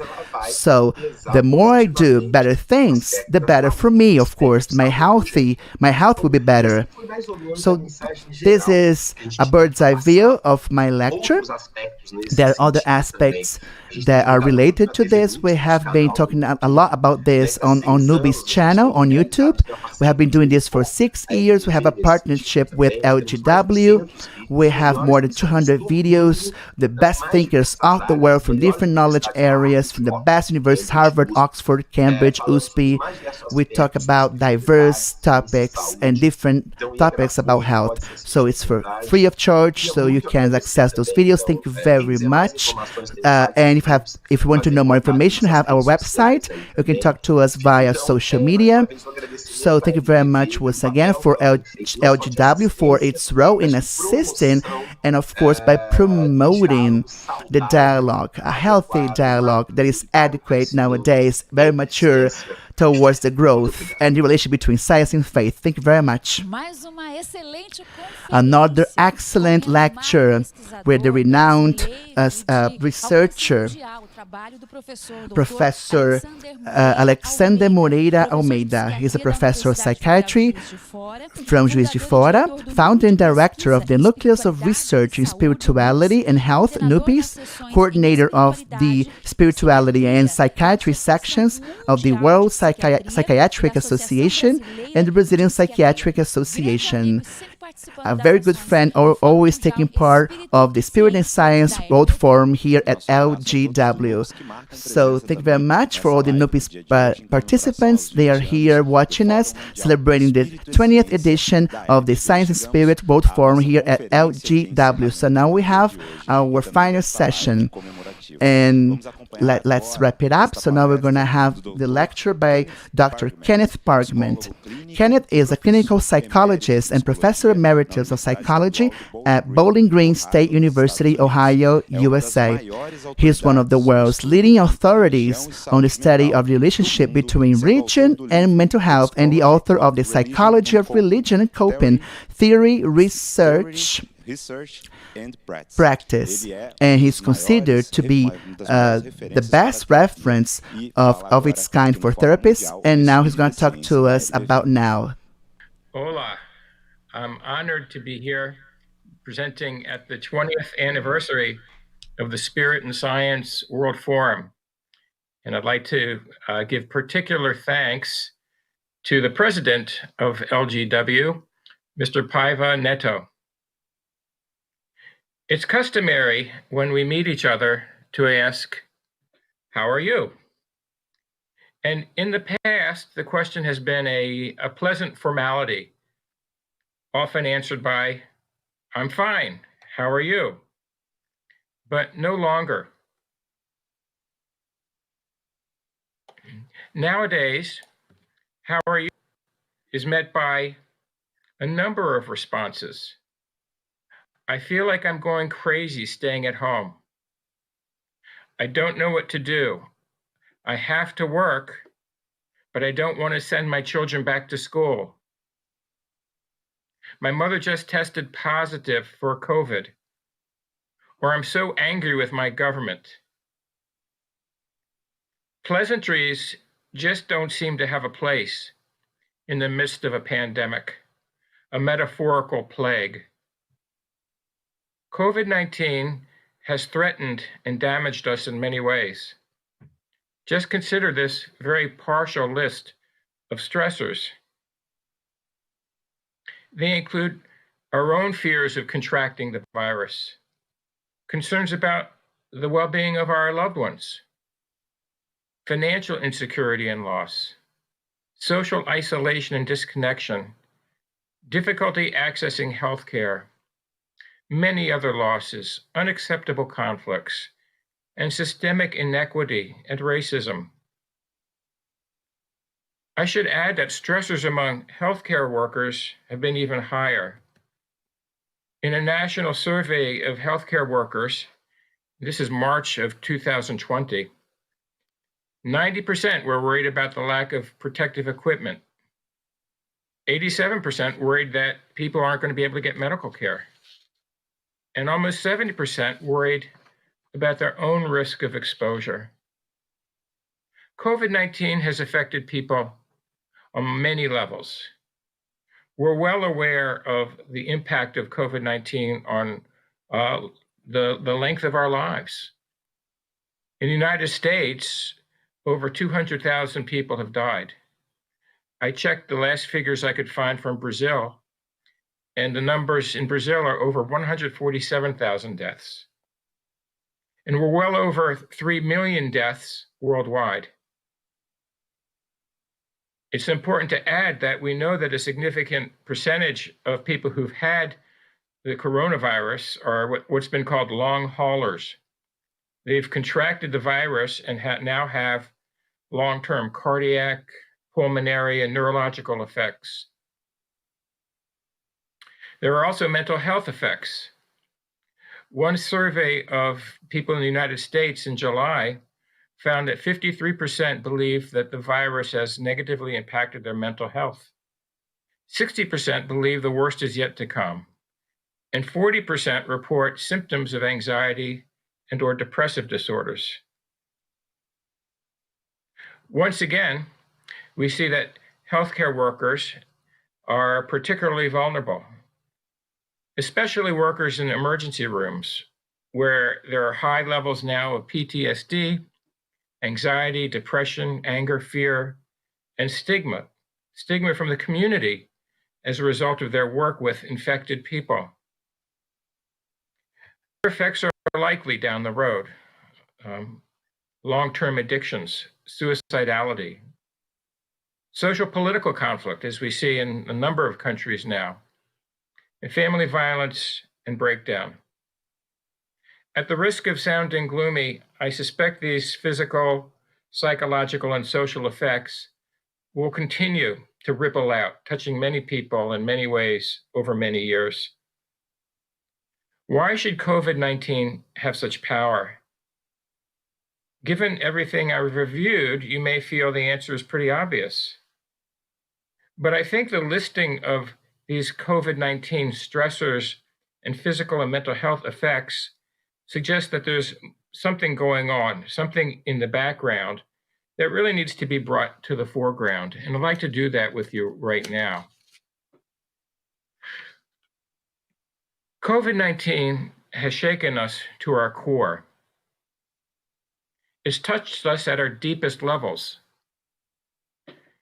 Here are 3 ways to think about how we've been shaken to the core. In the words of psychiatrist Irvin Yalom, COVID-19 confronts us with the givens of our existence, our ultimate concerns. In his classic book, Existential Psychotherapy, Yalom focused on 4 of these existential concerns and fears. One is the confrontation with death, from which there is no escape. A second existential concern or fear triggered by coronavirus is freedom. And by that I mean the freedom to make difficult choices and the responsibility that that brings. How do we resolve these terrible choices in the midst of a profound threat? Coronavirus brings up issues of isolation. It involves deep questions about how connected can I be? How isolated am I truly in this world? And coronavirus can raise fears about whether we live in a universe that's basically indifferent to us, fears of meaninglessness. These are fundamental existential concerns, and Yalom notes that people generally try to avoid these concerns and fears in a variety of ways that are on full display right now. We have people denying that COVID-19 is a significant health threat. Some have called it a hoax. We have people engaging in magical thinking that COVID will simply magically disappear or go away. It would be nice if that were true, but that's magic. We have leaders of religious communities, and they can be found in virtually every religious tradition, engaging in religious deferral of control of COVID to God. These leaders have been encouraging their members to attend communal religious services and ceremonies by telling them that God will spare them from infection. And we have people engaged in externalization, placing the blame for COVID on outsiders and refusing to take responsibility for actions that might reduce the impact of COVID. For instance, a group of people in the United States has labeled COVID the China virus and believes it was cultivated and spread through a Chinese laboratory. By focusing on other people as responsible for the illness, blame can be shifted and responsibility for making changes from ourselves to some other outside group. But these defense mechanisms are not likely to be fully effective. No matter how we try to avoid it, COVID is insistent, and people will likely run head-on into the realities of contracting the virus, including family members, friends, and people themselves. COVID makes it harder to push our existential realities aside. The virus confronts us with these existential concerns of death, freedom, isolation, and meaning.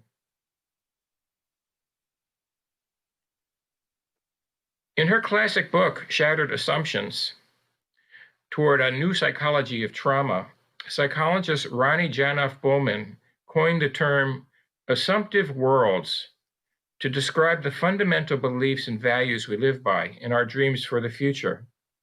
I've called this the orienting system.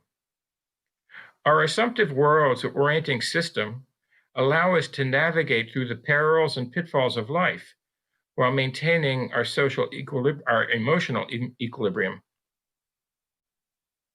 The power of trauma, though, she writes, lies in its ability to shake and shatter our assumptive worlds. And as a result, we lose our guiding compass. We lose our balance. We become disoriented. And we have a difficult time finding new purpose and new pathways to reach our destinations. I would say that Janoff-Bowman's description of shattered assumptions is very relevant to where many people are finding themselves or about to find themselves in the pandemic, as the pandemic touches more and more lives. Well, as important as the work of Yalom and Janoff-Bowman is, I believe they've neglected a way in which we've been shaken to the core. We've been shaken not only physically, psychologically, socially, and existentially, we've been shaken spiritually.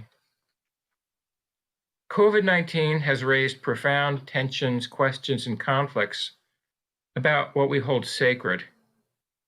We call these conflicts spiritual struggles. My colleague, Julie Exline, and I describe these struggles and their implications for practice in a forthcoming book entitled Shaken to the Core: Spiritual Struggles in Research and Clinical Practice. Julie and I have identified 6 types of spiritual struggle and believe that each of them is relevant to the experience of many people now in this time of upheaval. Divine struggles.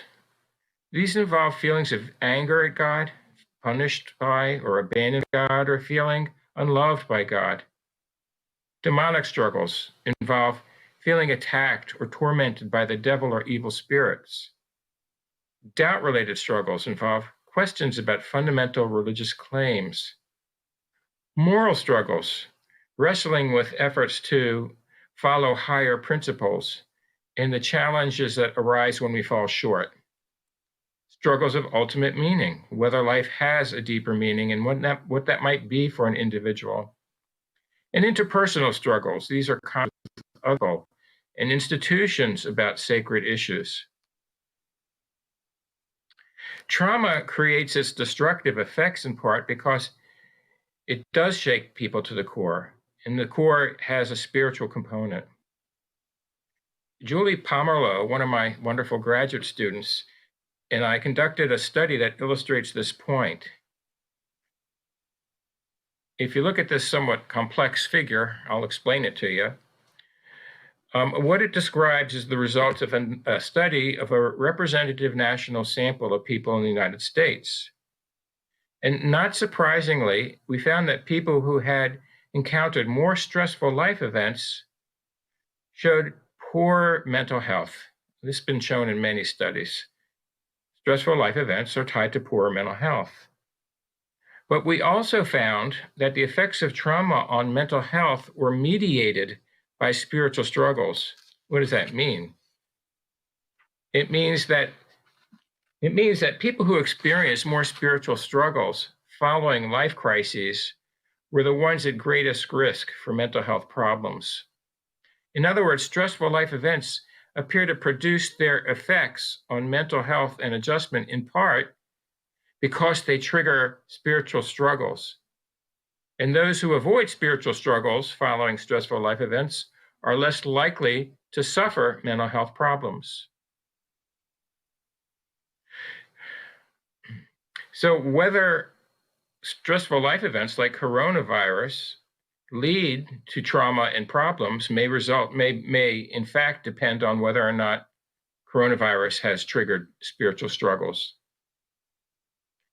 That makes it especially important for practitioners, counselors, clergy, people concerned with the good life, to be able to understand whether or not their consumers, their clients, the people they touch, have been shaken spiritually.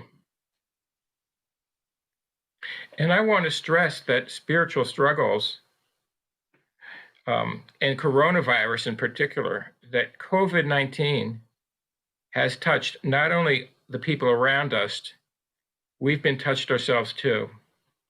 And we, as people who are often involved in helping efforts, our own assumptive worlds have been shaken.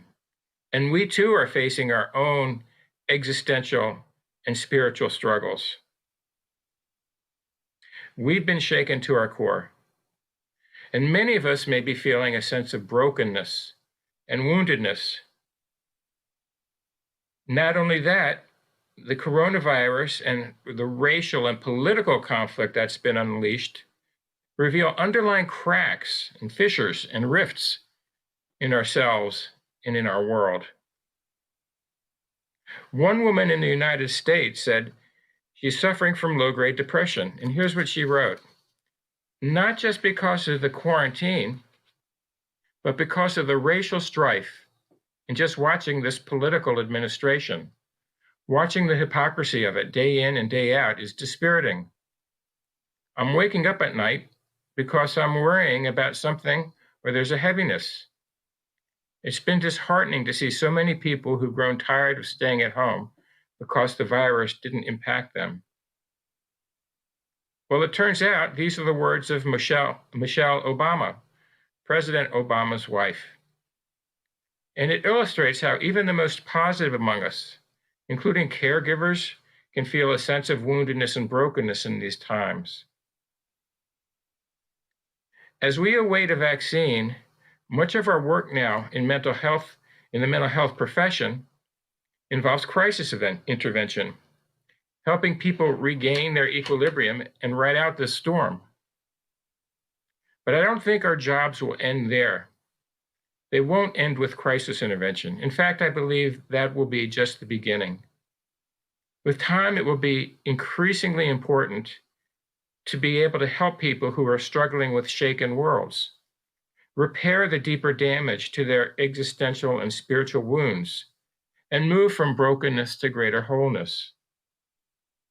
So how do we do that? And how do we do that, particularly in the context of mental health care? Well, let me admit, I don't have really good answers now, but I'd like to spend the rest of my time sharing some thoughts about that.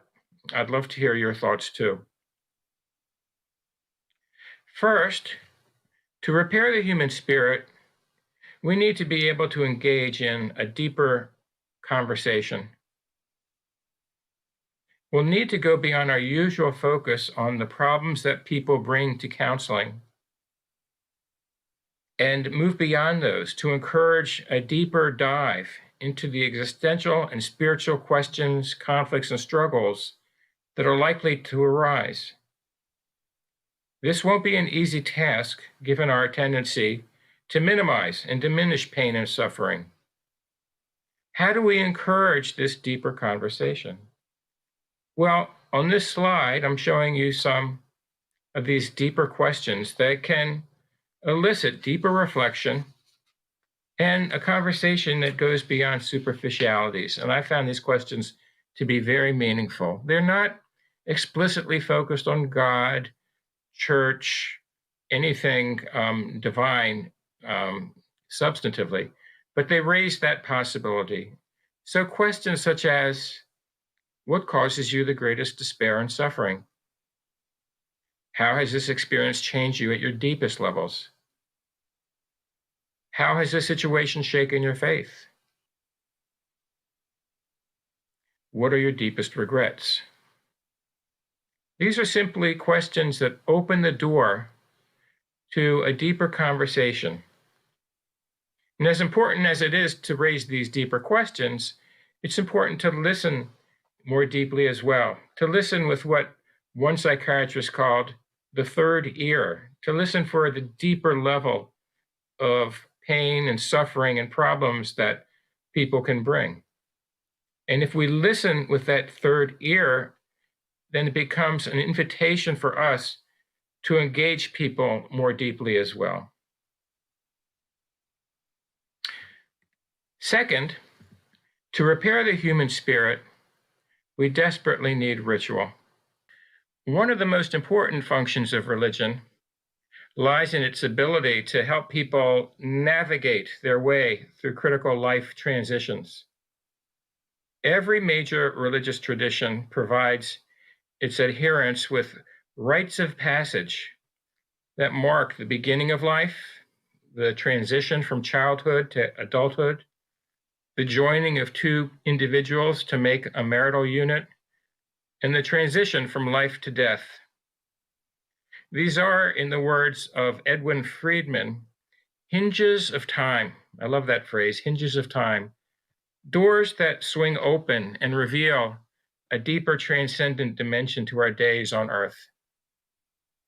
Rituals and rites of passage in particular serve a number of purposes. Consider a funeral. Funerals mark in a very public way the reality that something momentous has occurred and confront people with that reality. They let people in the larger community know that there has been a profound shift that's taken place, a shift in the roles and status of people. The living now become mourners. Someone who's died becomes the departed. And they provide ongoing love and support to mourners who are reminded that even though they are now in that special status of being a mourner, they're still surrounded by a caring, loving community that will continue to be there for them, providing stability in the midst of profound change. Part of the terrible problem of COVID-19 has been the impact it's had on these rites of passage, such as a religious funeral, rites of passage that have helped to sustain us. We can't get together for baptisms, confirmations, weddings, and funerals. And as a result, momentous events are going unacknowledged and unritualized. We sorely need new creative rituals that can take the place of these we've lost, even if they're not as satisfying. I was struck by the ritual that evolved in New York City at the height of the pandemic there, when every day, late in the afternoon, when people were getting off or going into work, residents in New York City went onto their balconies and clapped for the heroic workers. This was spontaneous, but it was very powerful and moving and helped acknowledge and support workers who are risking their lives on a daily basis. And when the pandemic passes, we will be needing local, national, and even global rituals that mark what we've lost. Perhaps a global day of mourning and remembrance. Perhaps monuments and symbols of this terrible time. Perhaps celebrations as well of the heroes who've guided us through this time at such personal risk. I hope we can all give this more thought. Third, to repair the human spirit, we'll need to cultivate sacred moments. You've probably heard the term vicarious traumatization, the idea that we can be traumatized ourselves by listening to the pain and suffering of others. I believe it's also possible, though, to experience vicarious inspiration by experiencing sacred moments in our work with others. Let me give you an example. Before COVID-19 hit, I was giving some talks about this topic to hospice care staff and residents in Minnesota in the US. I asked people to share a sacred moment with each other in small groups. One very elderly man was sitting with his wife in my group and apologized to others before he spoke, saying, "I may lose track of my thoughts here. You see, I'm losing my mind. I mean, literally. My dementia has set in. But I do have sacred moments with my wife. Just look at her." His wife was sitting next to him with eyes filled with love, sorrow, and tears, eyes that never left his. Her love was so obvious. The man said, she brings me sacred moments every day. He said, "This is the worst time of my life." But after a pause, he said, "This is the best time of my life." Our group sat hushed. We could feel the sacredness of what he'd shared with us. Sacred moments are what make life worthwhile. They're what we most treasure. They're transcendent. They're timeless. They reveal ultimate truths. They're marked by feelings of deep interconnectedness, awe, uplift, and gratitude. I like to think of them as un-PTSD moments.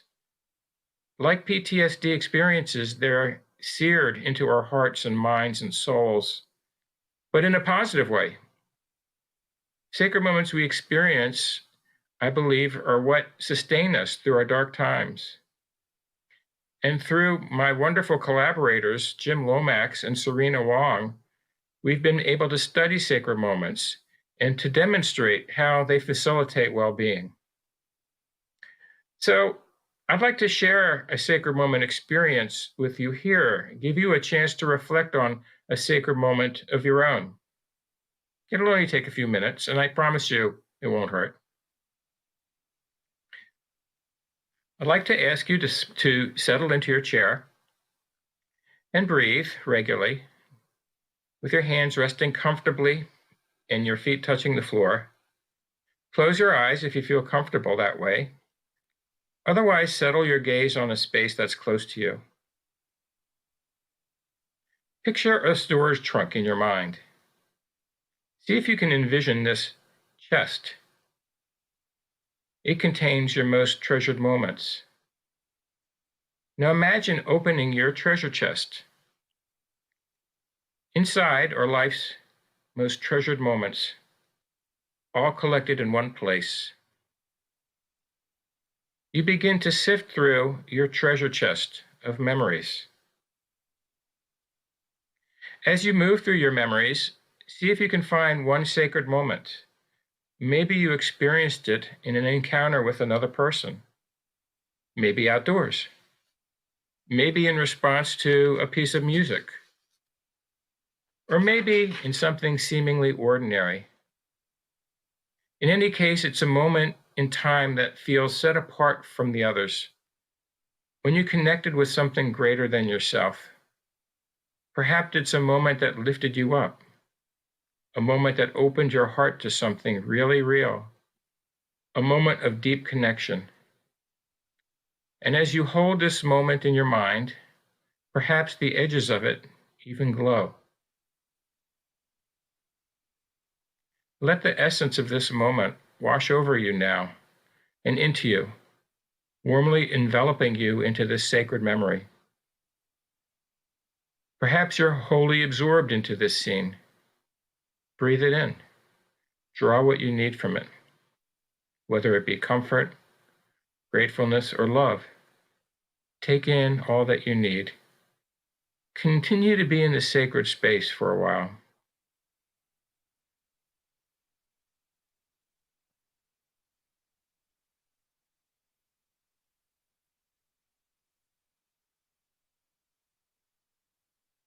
Now that you've been filled by this moment, allow yourself to let it go until next time.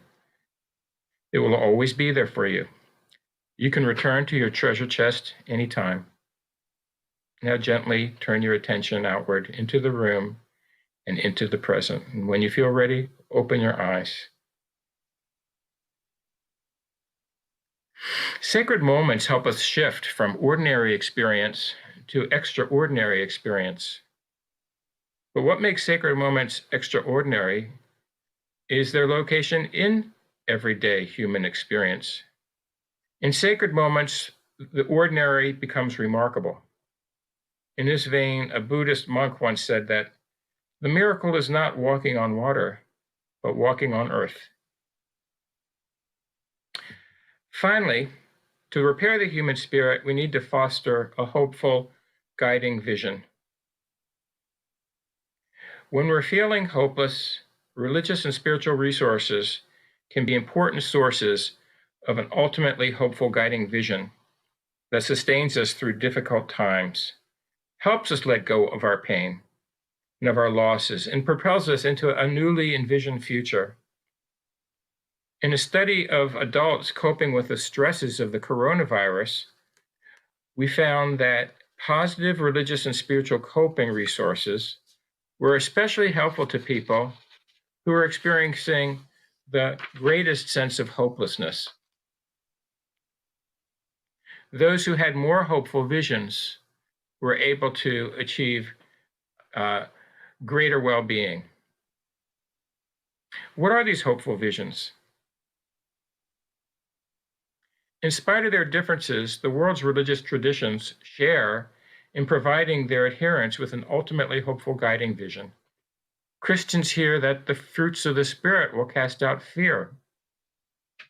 Muslims are taught that perfect happiness, peace, and freedom from fear will be present in paradise. Buddhists are told that acting compassionately towards others will bring peace and tranquility, and so forth. These hopeful sentiments are sources of positive emotions that have been linked to positive effects on the immune system and other physical and mental health benefits. Hopeful guiding visions can be found in non-traditional spiritual writings as well. In a speech to an African American audience after the assassination of Martin Luther King, Robert F. Kennedy drew on the words of the Athenian philosopher from the 5th century BCE, who wrote, "In our sleep, pain which cannot forget falls, drop by drop, upon the heart, until, in our own despair, against our own will, comes wisdom through the awful grace of God." We can find similar sentiments in more recent writings. One writer put it this way: "The heart must break to become large. When the heart is broken, then God can put the whole universe in it." Let me conclude with one hopeful vision that I particularly like. It's an image based on Japanese philosophy and art form, kintsugi. This is an art form that involves breaking a piece of pottery and then putting it together again with gold or silver filaments. And the end result, the broken piece that's reformed, becomes a more beautiful work of art than the original piece. Here are some pictures of kintsugi. Kintsugi is a wonderful metaphor for our lives because we're all broken in part. But the art of living is putting the pieces of life together and making something whole out of brokenness. We can help each other put our broken pieces together, and sometimes even share broken pieces with each other. I found this to be a very helpful metaphor for clients, especially those who feel hopeless, broken beyond repair, such as people experiencing PTSD and intractable depression. I often show them images of kintsugi art in my office. One of my clients sent me a thank you note and addressed it to Dr. Kintsugi Pargament. I took that as high praise. I hope these thoughts are helpful. I'd love to hear your thoughts about how to help people struggling with their shaken worlds repair their human spirits and move from brokenness to greater wholeness. We will all need to learn from each other in the weeks, months, and years ahead. I wish you well. Obrigado. Acompanhamos esta extraordinária conferência de encerramento do professor Dr. Kenneth Pargament, psicólogo clínico e professor emérito de psicologia na Universidade Estadual de Bowling Green, Ohio, Estados Unidos. É uma das maiores He's one of the world's leading authorities on the study of the relationship between religion and mental health, and is the author of The Psychology of Religion and Coping, Theory, Research, and Practice, and considered the best reference of its kind for therapists and the exercise for the profession. So we have many comments here. Gonçalves said, "Very enlightening. Those considerations were really enlightening by Mr. Pargament. He described in a very realistic way what we have been feeling. And he shows us ways in order to overcome those hindrances. Very important." Dr. Pargament told us something really important about rituals. It converges with something that I call liturgical efficiency.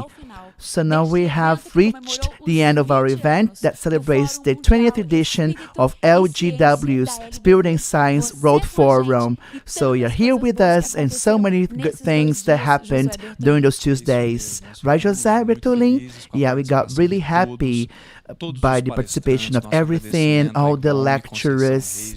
Egbon Mi Conceição dos Reis, that has started today's celebration. Ricardo Mário Gonçalves, our monk, Professor Martelina de Freitas, Professor Alexander Moreira Almeida, Dr. Kenneth Pargament, Dr. Esther Sabino, Professor José Luiz Goldfarb, Dr. Mario Paris, Emerson Damasio, Dr. Patrick Drouot, you that have been with us in all those languages, in Portuguese, in English, Spanish, in Libras, the Brazilian Sign Language, so they have their names, so all the interpreters that have been part, which was really challenging, translating one language to the other, so we really recognize the effort. Felipe Pazello, Gilberto, Carlos Starsky. They were the English interpreters in Spanish, Katia Chedraui, Sávio Bezerra, Libras, Paloma Bueno, Talita Messias, and all the support from the staff from Raquel Bertolin, Jéssica Botelho, Felipe Duarte, Camila Custódio, Silvana Bosto, Rogério Capelioto. Thank you very much for all the support that has brought this forum to all languages. The subtitling, cameraman, so all parts of the staff, people from the art sector. So this is what we have to do. We have to be grateful for everything. Professor Ricardo, I would say that Nani Vonacci is here with us. So he asked us to insert those images with Paiva Neto and himself because he wanted to honor her. In 2006, they had offered their Buddhist vestments to the Director-President Paiva Neto. Thank you very much. And now World Forum proceeds to its journey, trying to conciliate faith and science on the path to equilibrium. So we have some information. If you have subscribed to get our certificate until Friday on your email, so you can study and share the article that all subscribers have received. The title is The Vineyard and Skepticism by Paiva Neto, the creator of the Science and Faith World Forum. So now we can honor your participation in this event. And now thank you very much on behalf of all families that have been taken care of by LGW, and they're going to be, thanks to LGW and your help, they're going to be a Christmas without hunger. So our objective is to have 50,000 families free from hunger on this Christmas. So the ones who have subscribed to our channel in our Science and Faith World Forum, they have lots of news that are coming. Yeah, we do have exclusive content. So you're watching the lectures of our forum from 2019. We have been posting those lectures in order to revisit those lectures, and yesterday's and today's lectures are going to be posted again. Our web team, the communication team from LGW, working so much in broadcasting to all languages, and the posts from people that have been watching, and the edition crew. If we mention all names, they're going to be here for an hour. But I really appreciate, really grateful for, on behalf of our Director President, José de Paiva Neto, for all the work and dedication, and for considering and trusting LGW by watching our live session and our lectures, trusting us in our serious work. So our invitations, we invite you to subscribe to our channel. You can get in touch with lots of good things concerning spirituality, concerning religiosity and science. Lots of researchers have been bringing lots of advances in those areas. So you're gonna get those news at first hand by subscribing to our Science and Forum World Forum for LGW in its 20th edition. So many more years are coming. Lots of fruitful successes are coming. So you're going to be part of that history for sure. So to your heart we dedicate the article from The Vineyard and Skepticism, which was written by Paiva Neto, the creator of the forum. Quote, "We do not give up on God. The need of enlarging the spiritual view of creative human thought is obvious, but should not give up on God. Of course, this has nothing to do with the caricature of an anthropomorphic being. We are talking about a fraternal hug that is going to unite two important siblings, science and religion," unquote. So that's the message that all of us have assumed as a commitment, regardless of the era we are in. So now we send you hugs and kisses with a peaceful message, with a salute that we bring since the very beginning of LGW. God is present. Jesus lives in our hearts forever.